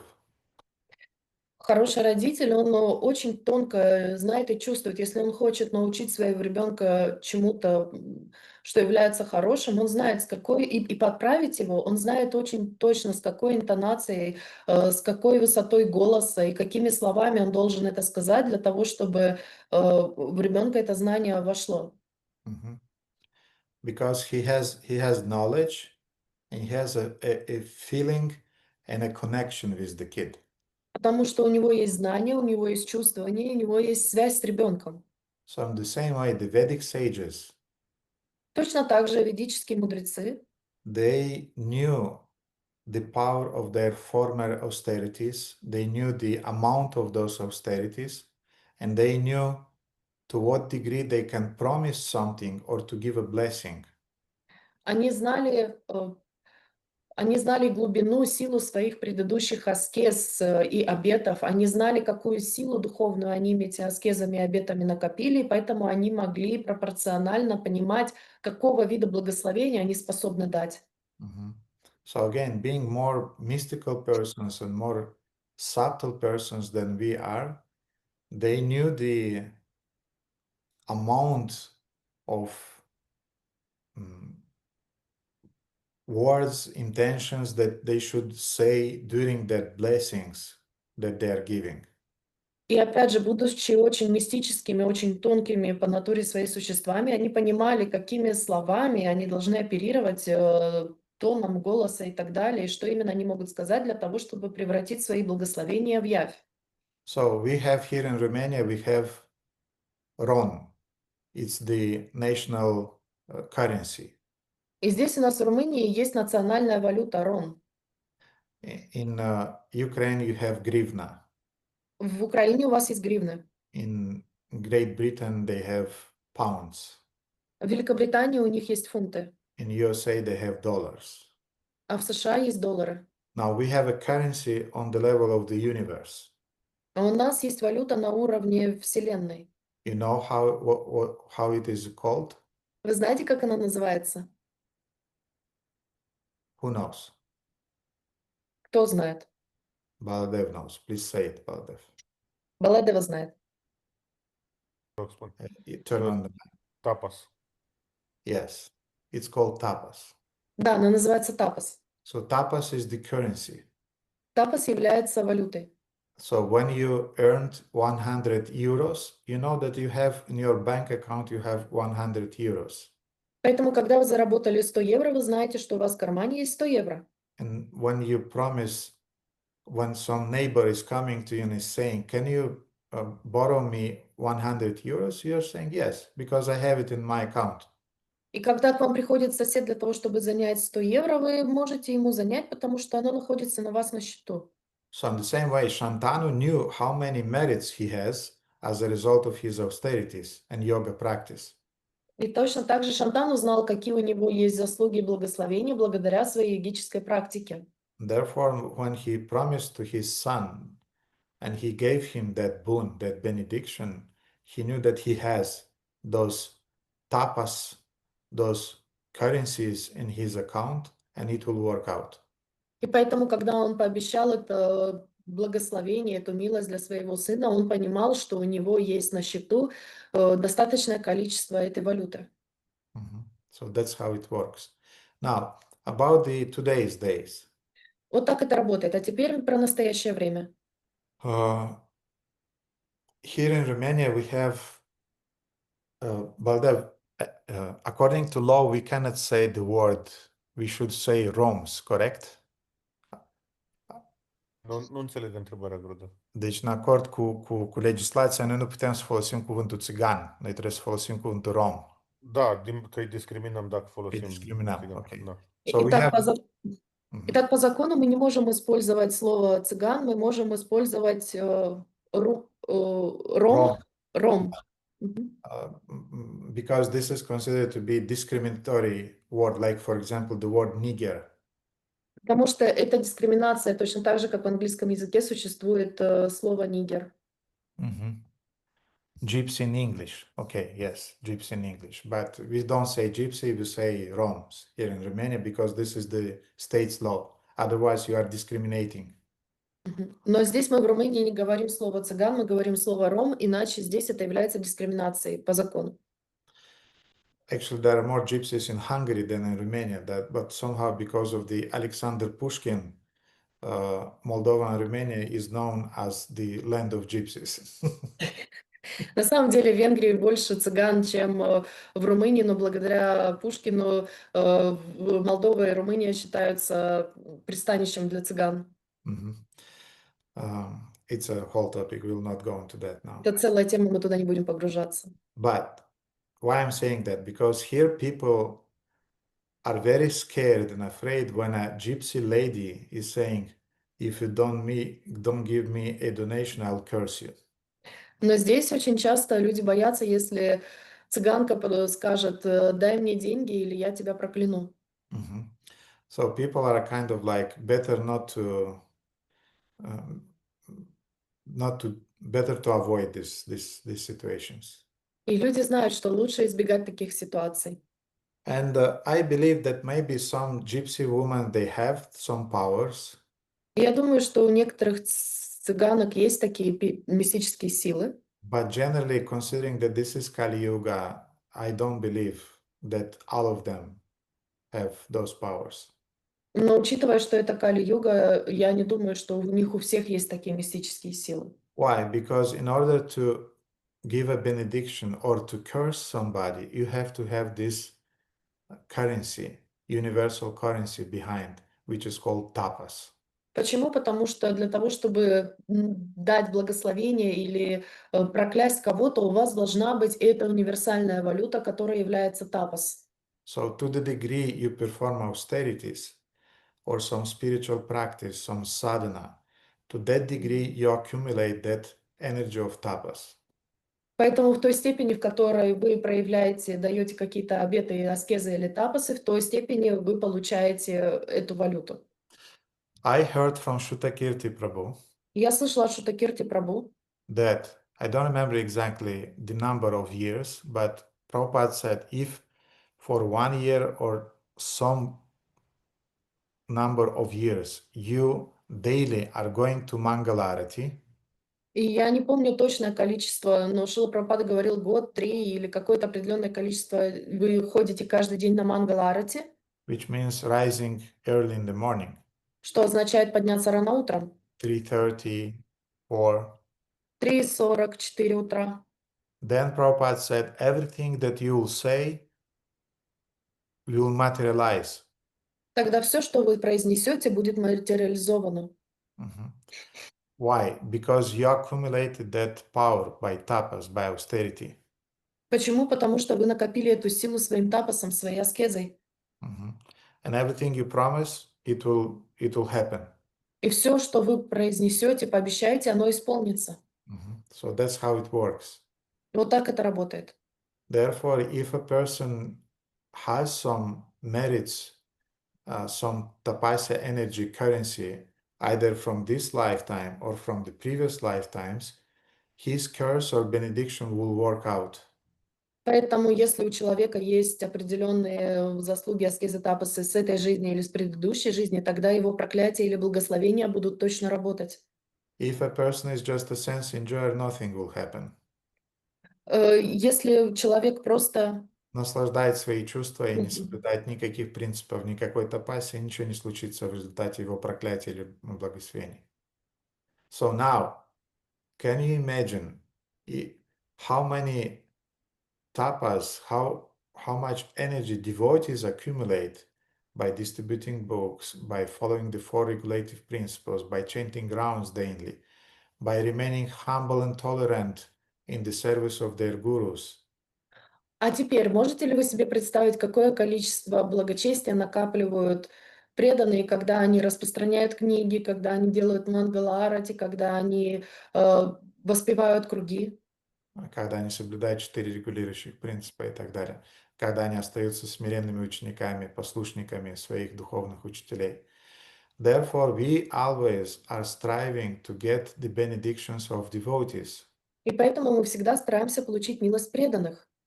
And in India, the tradition is that when you are seeing a Vaishnava, И в Индии есть традиция, когда ты видишь вайшнава, you are saying Kripa Koro Vaishnava Thakura, вы говорите Крипакора Вайшнава Такура, which means, dear Vaishnava, please bless me, give me your mercy.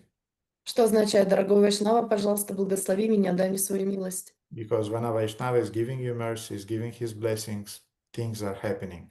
Потому что когда Вайшнава дает тебе свои благословения, происходят вещи по-настоящему. When the spiritual master is giving you blessings, things are happening. Когда духовный учитель дает вам благословение, все происходит. Mhm. So this is my understanding of your question. Ну, вот такое у меня понимание твоего вопроса, Виктор. Спасибо большое, Гурудев. Очень оптимистично и очень так порадовало меня ваш ответ. Спасибо большое. Okay, Radhakanta, please. Харе Кришна, дорогой Гурудев, примите, пожалуйста, мои поклоны, вся слава Шри Прабхупаде, Шри Парам Гурудеву, вам. Спасибо вам большое за потрясающую, жизнеутверждающую лекцию, такую вдохновляющую. Вас можно слушать бесконечно, вот бы только на это можно было попасть в духовный мир. У меня 4 вопроса, но 3 из них очень короткие. Позвольте, если я буду задавать каждый следующий. И первый, как культивировать в себе правильные желания. Вы сегодня в лекции сказали об этом. Непонятно технически, как это делать. Если, например, ты понимаешь, что надо хотеть кичери, а ты хочешь пиццу. Или надо хотеть киртан, а ты хочешь, какую-то музыку. Вот как это культивировать правильные? How to cultivate in yourself appropriate desires, those which are needed, because you said today about it in the lecture. For example, to eat khichdi when you want pizza, or to listen kirtan when you want to listen to mundane music, etc. So it means that on the level of your intelligence, you already understand that khichdi is more healthy than pizza. Это означает, что на уровне своего интеллекта ты уже понимаешь, что кичери намного более полезен, чем пицца. Mhm. So you have some knowledge already, Поэтому у тебя уже есть какое-то знание, but you don't have the strength to apply it но у тебя нет силы для того, чтобы это знание применить. and the strength to really desire it. И сила по-настоящему этого желать, хотеть. And then we should do one thing that usually devotees are doing. И тогда мы должны сделать одну вещь, которую обычно преданные делают.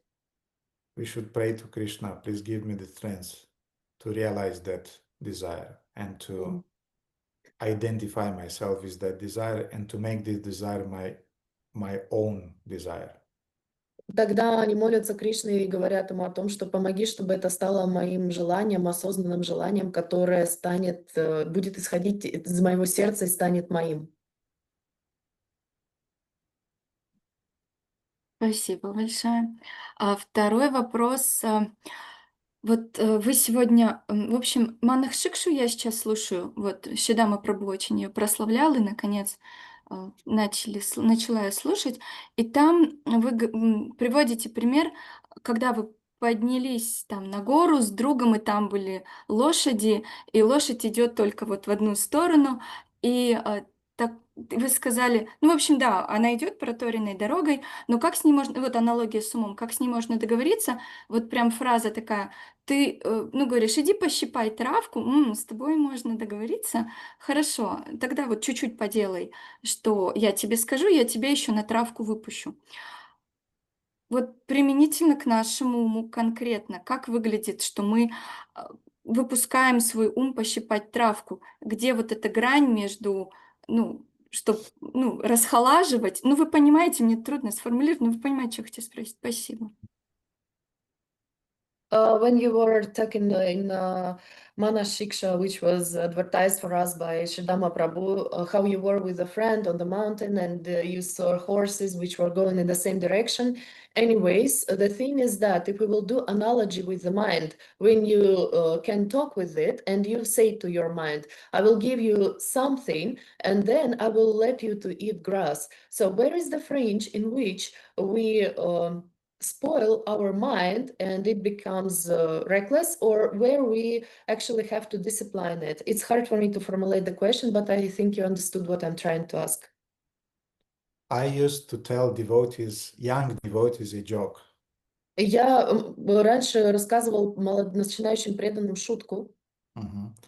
In these situations when they were asking the same thing. В этой ситуации, когда они спрашивали то же самое. I used to tell them reading books and japa in the morning.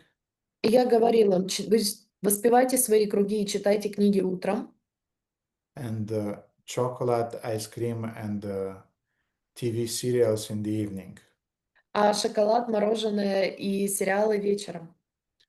So I don't feel the right to say it now. Я не чувствую себя вправе говорить это сейчас. But the idea behind this joke was that keep things in balance. Но идея за этой шуткой была в следующем: сохраняйте баланс. I would not say that joke to a twice initiated devotee. Я бы не шутил так с дважды инициированным преданным. But I would say that joke to a beginner devotee who is just learning to control his mind and is just working on acquiring his or her taste for Krishna consciousness. Но я бы сказала и рассказала об этой шутке с начинающим преданным, который только культивирует свое сознание Кришны и только начинает свой путь. Beginner devotees cannot just keep their mind in a tensioned regime. Начинающие преданные не могут постоянно в стрессовом режиме держать свой ум. They cannot just push their mind, because the mind is like как пружина, как сказать по-английски. Is like Baldev, cum spui tu un arc? Cum spunem în limba engleză? Spring. Spring. The mind is like a spring. You push it, but at some point, boom, it jumps back. Они не могут слимитировать свой ум. Это как сдавливание пружины, которую ты сдавливаешь, и в какой-то момент она отпрыгивает обратно. And the Upanishads also is giving the example that the mind is like a horse. И в Упанишадах также приводится пример, что ум подобен лошади. You cannot just push the reins. Ты не можешь просто натянуть поводья. Sometimes you have to lose them. Иногда ты должен их отпускать. Sometimes you have to push on the right, sometimes on the left, sometimes together, but sometimes you have to relax them. Иногда ты должен будешь их тянуть вместе на себя, иногда влево-вправо, иногда нужно будет его ослаблять. So in the same way, this transaction between the materialistic way of life and devotional way of life, if you do it in a very abrupt, sudden way, devotees are not resisting it, and they become burnout as a result.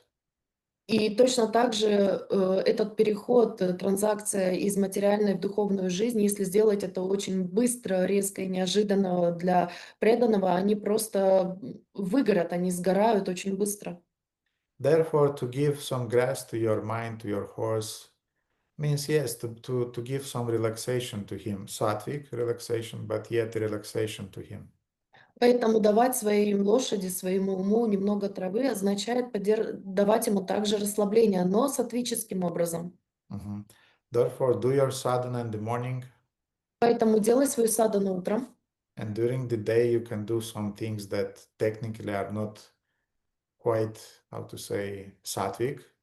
а в течение дня ты можешь делать вещи, которые, технически говоря, не являются очень сатвическими. But if you will not do them, then your mind will just revolt. Но если ты не будешь их делать, тогда твой ум просто взбунтуется. Therefore, you can have an ice cream, you can have, I don't know, you can have a walk, you can have some music. Again, I'm saying for the beginner devotees, not for the twice initiated devotees or devotees who are 20 years in their Krishna consciousness. Но опять же, я сейчас говорю о начинающих преданных, а не о дважды инициированных преданных, или которые уже очень долгое время в сознании Кришны. Just some times ago, when it was 1 year back or 2 years back, the last Matrix appeared with Keanu Reeves. Как было сколько-то времени назад, 2 или 3 года назад, последняя «Матрица» вышла с Киану Ривзом. And I'll not say the names, but our boys, they came to me and said, Gurudev, can we go and watch the Matrix in the movies? И я не буду называть имена, но наши мальчики подошли ко мне и сказали, можем ли мы пойти посмотреть «Матрицу» в кино? And I knew that they grew up on Matrix. I mean, it was the movie of their time, like the Lord of the Rings also. It was your movie, you grew up on it. И я понимаю, что это кино, с которым вы выросли, точно так же, как «Властелин колец», вы с ним вместе росли. And I said, yes, go. Don't tell anybody, just go, do it, and then quickly come back. Да, можете идти, но никому не рассказывайте, быстро пошли, быстро пришли. And they came back, and I felt that they weren't so impressed by the last Matrix. They weren't so impressed. Когда они пришли, я почувствовала, что они не так уж сильно впечатлились последней частью «Матрицы». But they fulfilled that desire, and now they don't have it, so life must go on. Но они удовлетворили это желание, и теперь этого желания у них нет, и жизнь продолжается. So, my Guru Maharaj, your Param Gurudev, sometimes is organizing pizza sprite parties. И мой Гурудев, ваш Парам Гурудев, иногда организует пицца-спрайт-парти, вечеринки. It's one of the examples of what means to give a little grass to your mind. Это один из примеров того, как мы даем траву нашему уму. So, therefore, don't be fanatical, and you have to. Self-realization starts with understanding your mentality, understanding your conditioning, and dealing with it in a balanced way. Поэтому не нужно становиться фанатичными, не нужно впадать в крайности. Вы должны все это организовывать очень сбалансированным образом. Потому что самоосознание начинается с осознания своей природы, как работает твой ум, с осознания своей обусловленности. Therefore, I would say we should develop organically, and we should organically learn to control our minds and our egos and our desires and so on. Поэтому мы должны органически расти и организовывать, дисциплинировать наш ум, наше сознание, наши чувства и так далее. But we start with the positive. Но мы начинаем с позитивного. Param drishtva nivartante. We start with cultivating the higher taste, and to the degree we cultivate the higher taste, to that degree we will get rid of the lower taste. В той степени, в которой мы прививаем к себе высший вкус к чему-то возвышенному, в той степени будет уменьшаться наш вкус к чему-то низкому. I listened to rock music before Krishna consciousness. Я слушала рок-музыку до сознания Кришны. And sometimes on YouTube, when I'm searching some lecture or some podcast of some devotees, I can see some videos with the bands that I was fan of when I was young, before Krishna consciousness. И иногда на Ютубе, когда я ищу какие-то лекции преданных, я вижу также рекламу или видео тех рок-групп, которые я раньше слушал, когда я был моложе. And this year Metallica will be in Bucharest. И в этом году Металлика будет в Бухаресте. And I was clicking on those videos, being curious, what are they looking now? И я нажимал на эти видео, потому что мне было любопытно, как они выглядят сейчас. I want to say I'm totally disappointed Я вам хочу сказать, что я полностью разочарован. because I don't feel that they have the same energy, the same drive, the same mode of passion. Я хочу сказать, что у них нет такого же драйва, такого же огня, такого же гунной страсти, какая у них была ранее. They're just doing their job, old people who are doing their job, making money. Это просто старые люди, которые делают свою работу, выполняют свою работу, зарабатывают деньги. So I immediately I feel I don't have anything in common anymore with that. Today I put the kirtans of Ranchor Prabhu. Я чувствую, что у меня нет никакой связи с этим. И я сегодня утром поставил киртаны Ранчотра Прабhu. Ranchor Prabhu. He is a disciple of Srila Prabhupada from London, from England. Ранчора Прабhu. And I really enjoyed those kirtans, and they're more nourishing than I really felt nourished. I feel emotionally consolated, and I don't feel any taste anymore for that stupid mode of passion rock music that I was listening before. И я чувствую себя очень наполненным, они меня наполняют интеллектуально, эмоционально и вдохновляют эти киртаны, и у меня нет уже вкуса к гуне страсти музыки, рок-музыки, которую я слушал раньше, когда я был моложе. But the first years of my Krishna consciousness, Но первые года в своем сознании Кришны devotees were very strict, and they told me no rock music, преданные были очень строги, они сказали мне никакой рок-музыки. and it was really a hard time for me. И для меня это было по-настоящему тяжелое время. And then the famous band Shelter appeared. И потом знаменитая рок-группа Shelter появилась, «Прибежище». And the devotees gave me a few cassettes with that band. И преданные дали мне несколько кассет с этой группой. And I swear you, I was sleeping with that band, with that music in my ears. И я вам клянусь, я засыпал с этой музыкой в своих ушах, с наушниками. And it compensated my attachment. Это компенсировало мою привязанность. Because they were singing about Sharanagati, about mantra, about devotion to Srila Prabhupada. Потому что они пели о Шаранагати, о мантре, о привязанности к Шриле Прабхупаде. It was one of the most famous punk rock bands in the USA. Это была одна из самых знаменитых панк-рок групп в США. And the band leader of that group, И лидер этой группы, now he is one of the most successful preachers in our movement. он один из самых успешных проповедников в нашем движении. His name is Raghunath. Его имя Рагунат.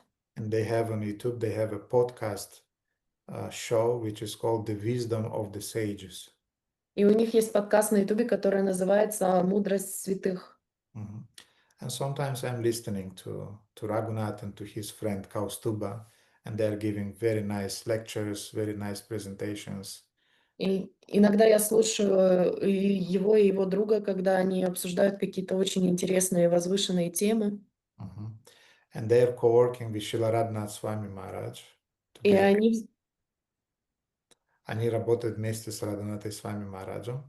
And they're bringing a lot of young people from the yoga groups to the Govardhan Eco Village and to Chowpatty, ISKCON Chowpatty. And they're really very successful preachers. И они очень много молодых людей приводят из различных групп йогов и в эко-деревню в Джаганатпуре. Govardhan Eco Village и в ISKCON Chowpatty.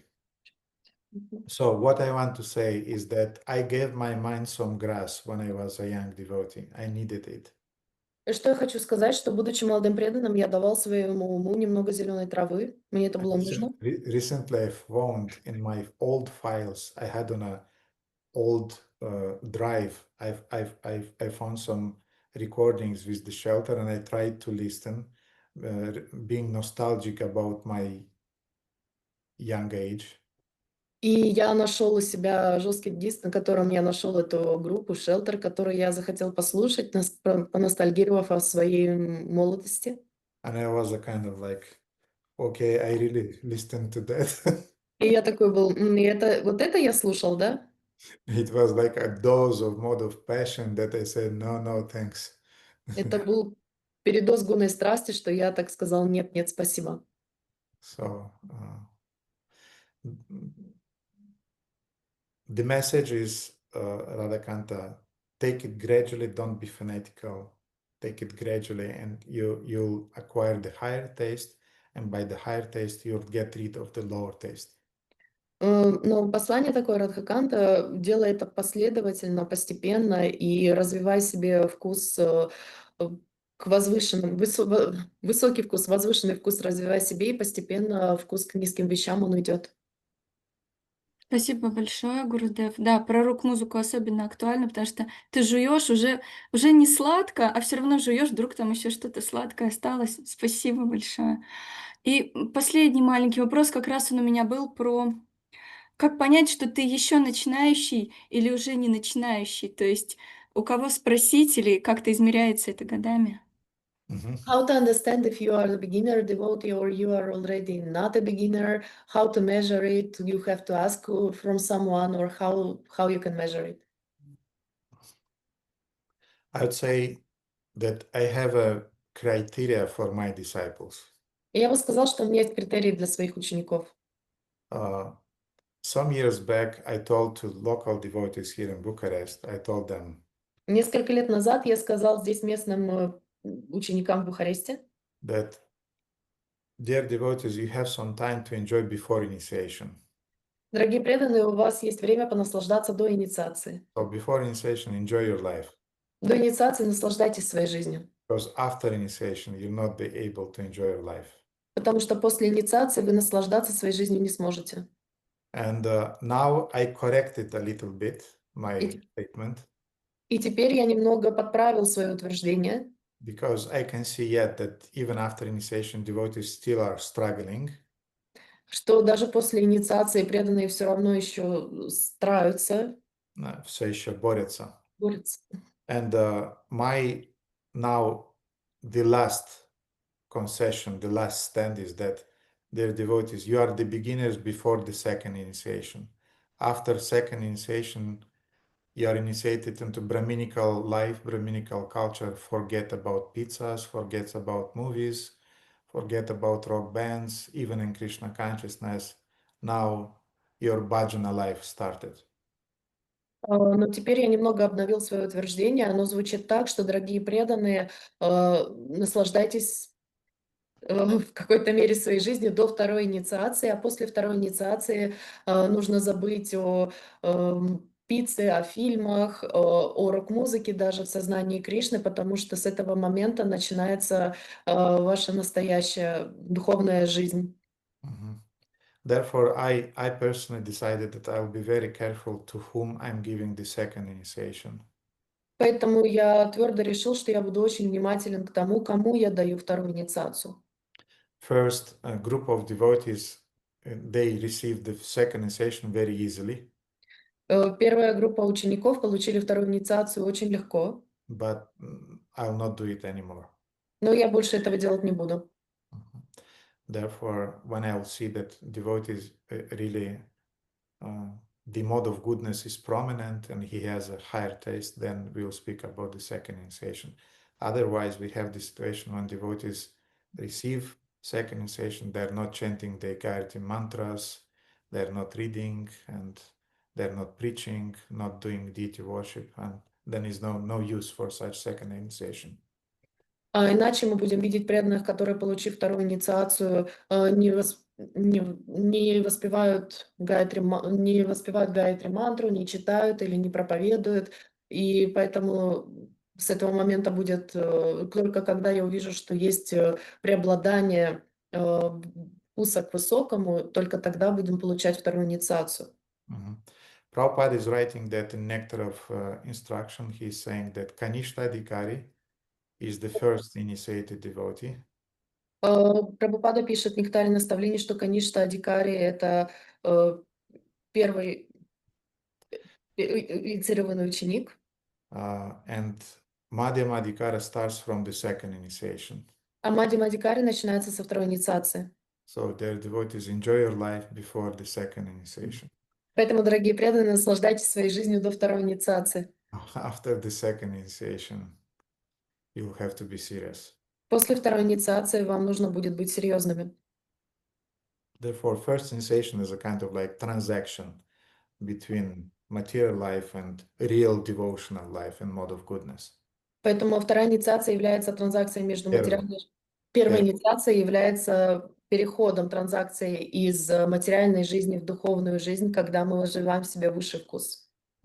И настоящая духовная жизнь начинается со второй инициации. Окей, anything, что-то еще, Радаканта? Нет, спасибо большое, дорогой Гурудев, за эту возможность люфта. Спасибо большое. Харе Кришна. Окей, Чандрамала Матаджи. Hare Krishna Gurudev, dear devotees, please accept my humble obeisances. All glories to Srila Prabhupada, all glories to you.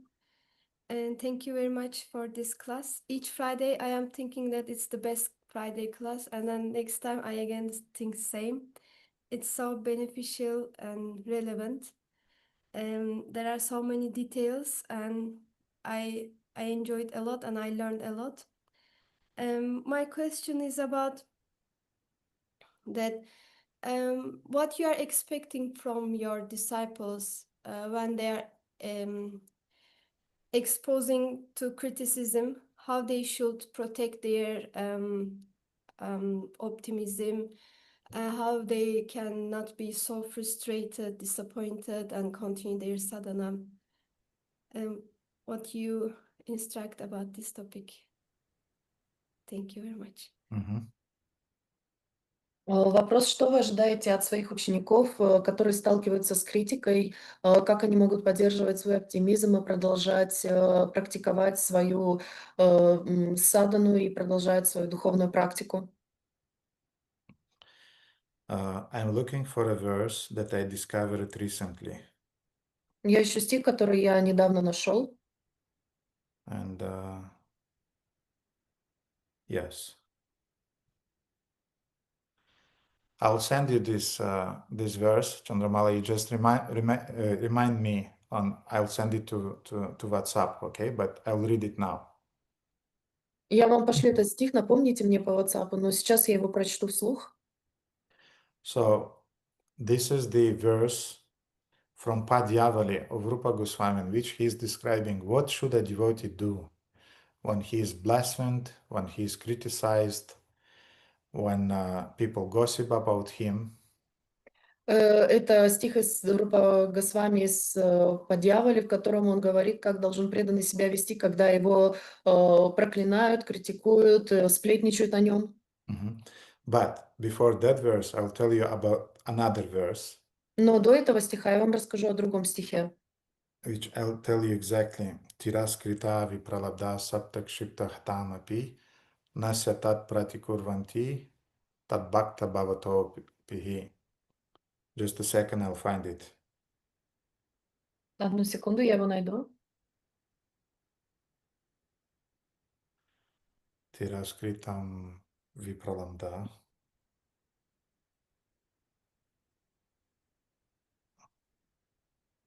Yes. It's Shrimad Bhagavatam 1:1848.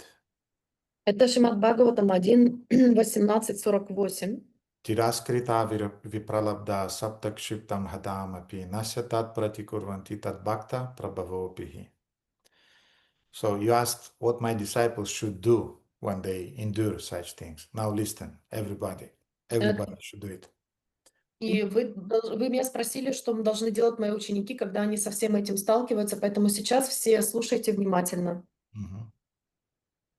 The devotees of the Lord are so forbearing that even though they are defamed, cheated, cursed, disturbed, neglected, or even killed, they're never inclined to avenge themselves.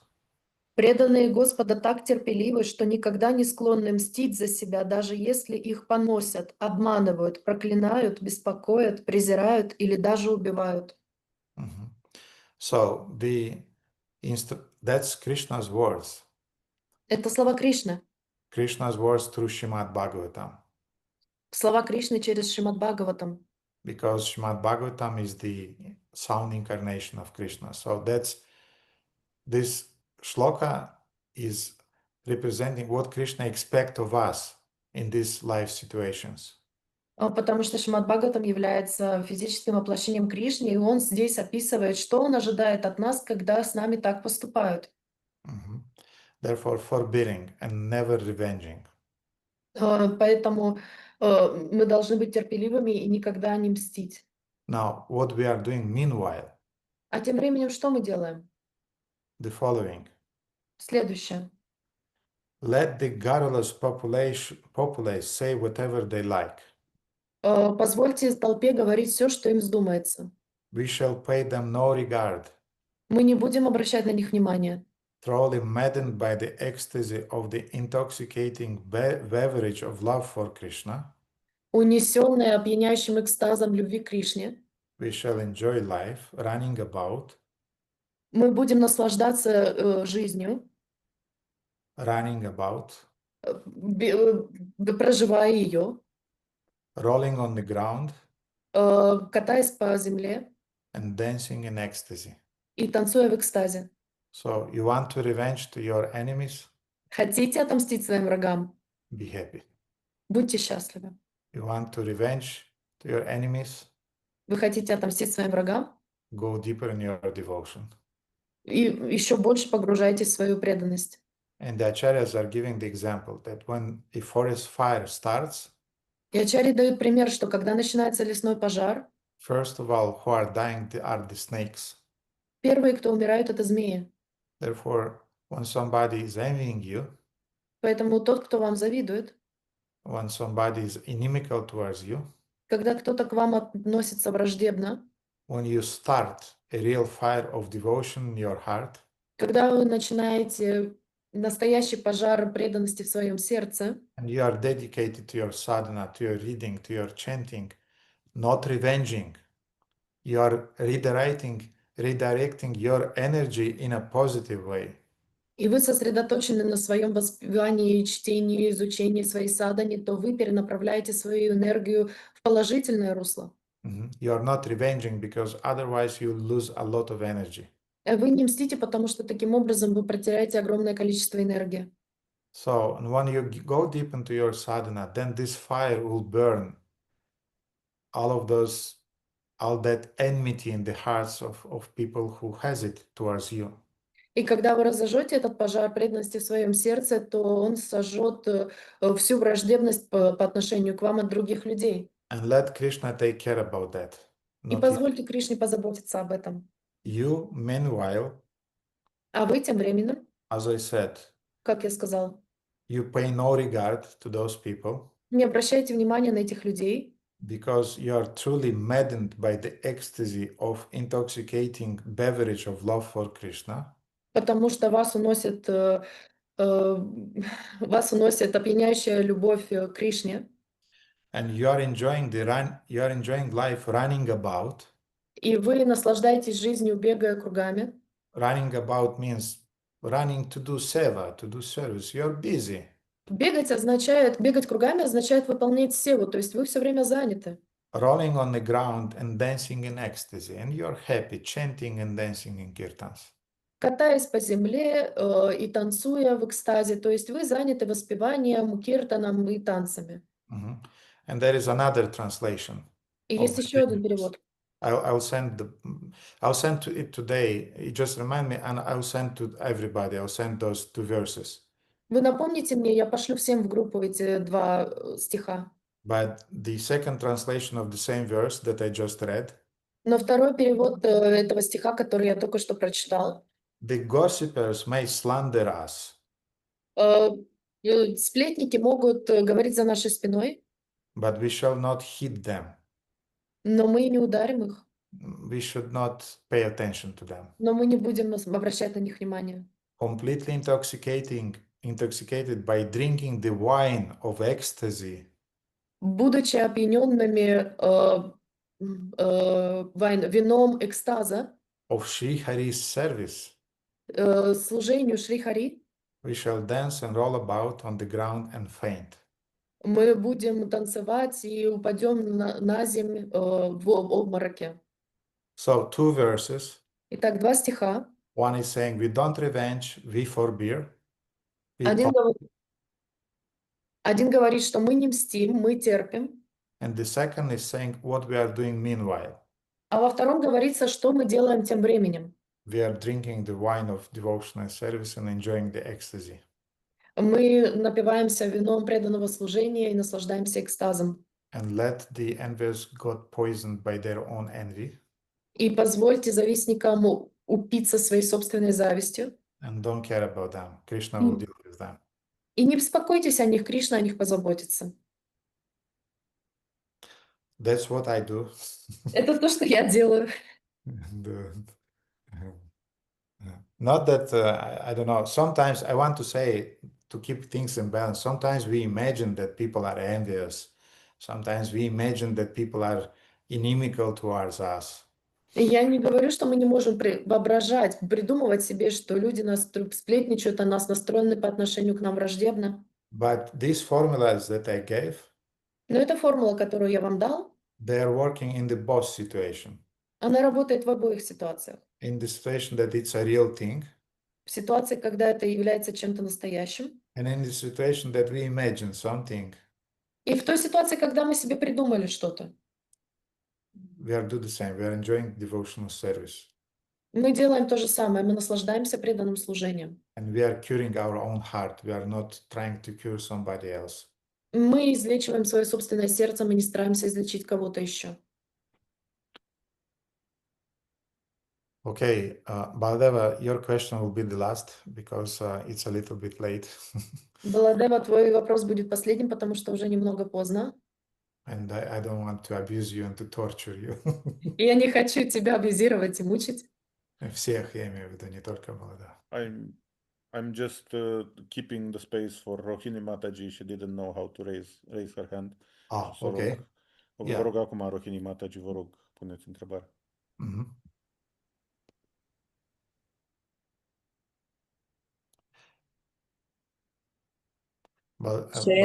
Hare Krishna Gurudev, acceptați plecăciunile mele respectuoase, toată gloria lui Srila Prabhupada. Aș avea o rugăminte, dacă se poate, când ne trimiteți mesaj, dacă se poate să apară și în limba română, că aș vrea să înțeleg. Bine.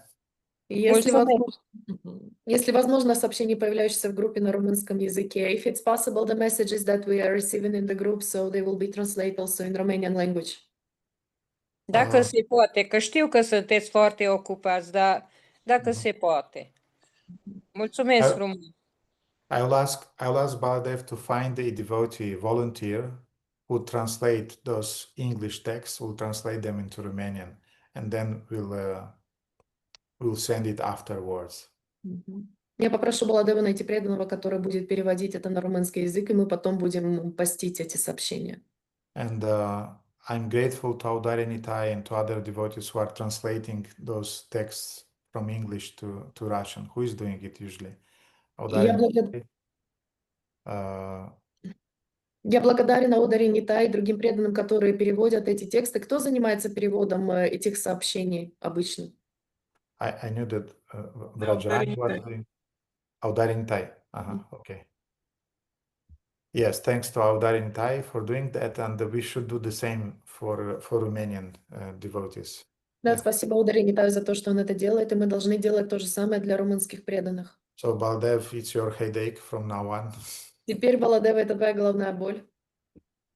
Okay. So then, thank you very much, dear devotees, for your attention. I'll show you the deities, or you to the deities, and we finish the program. Спасибо большое, преданные, за ваше внимание. Я покажу вам божества, и божествам покажу вас, и мы закончим на сегодня.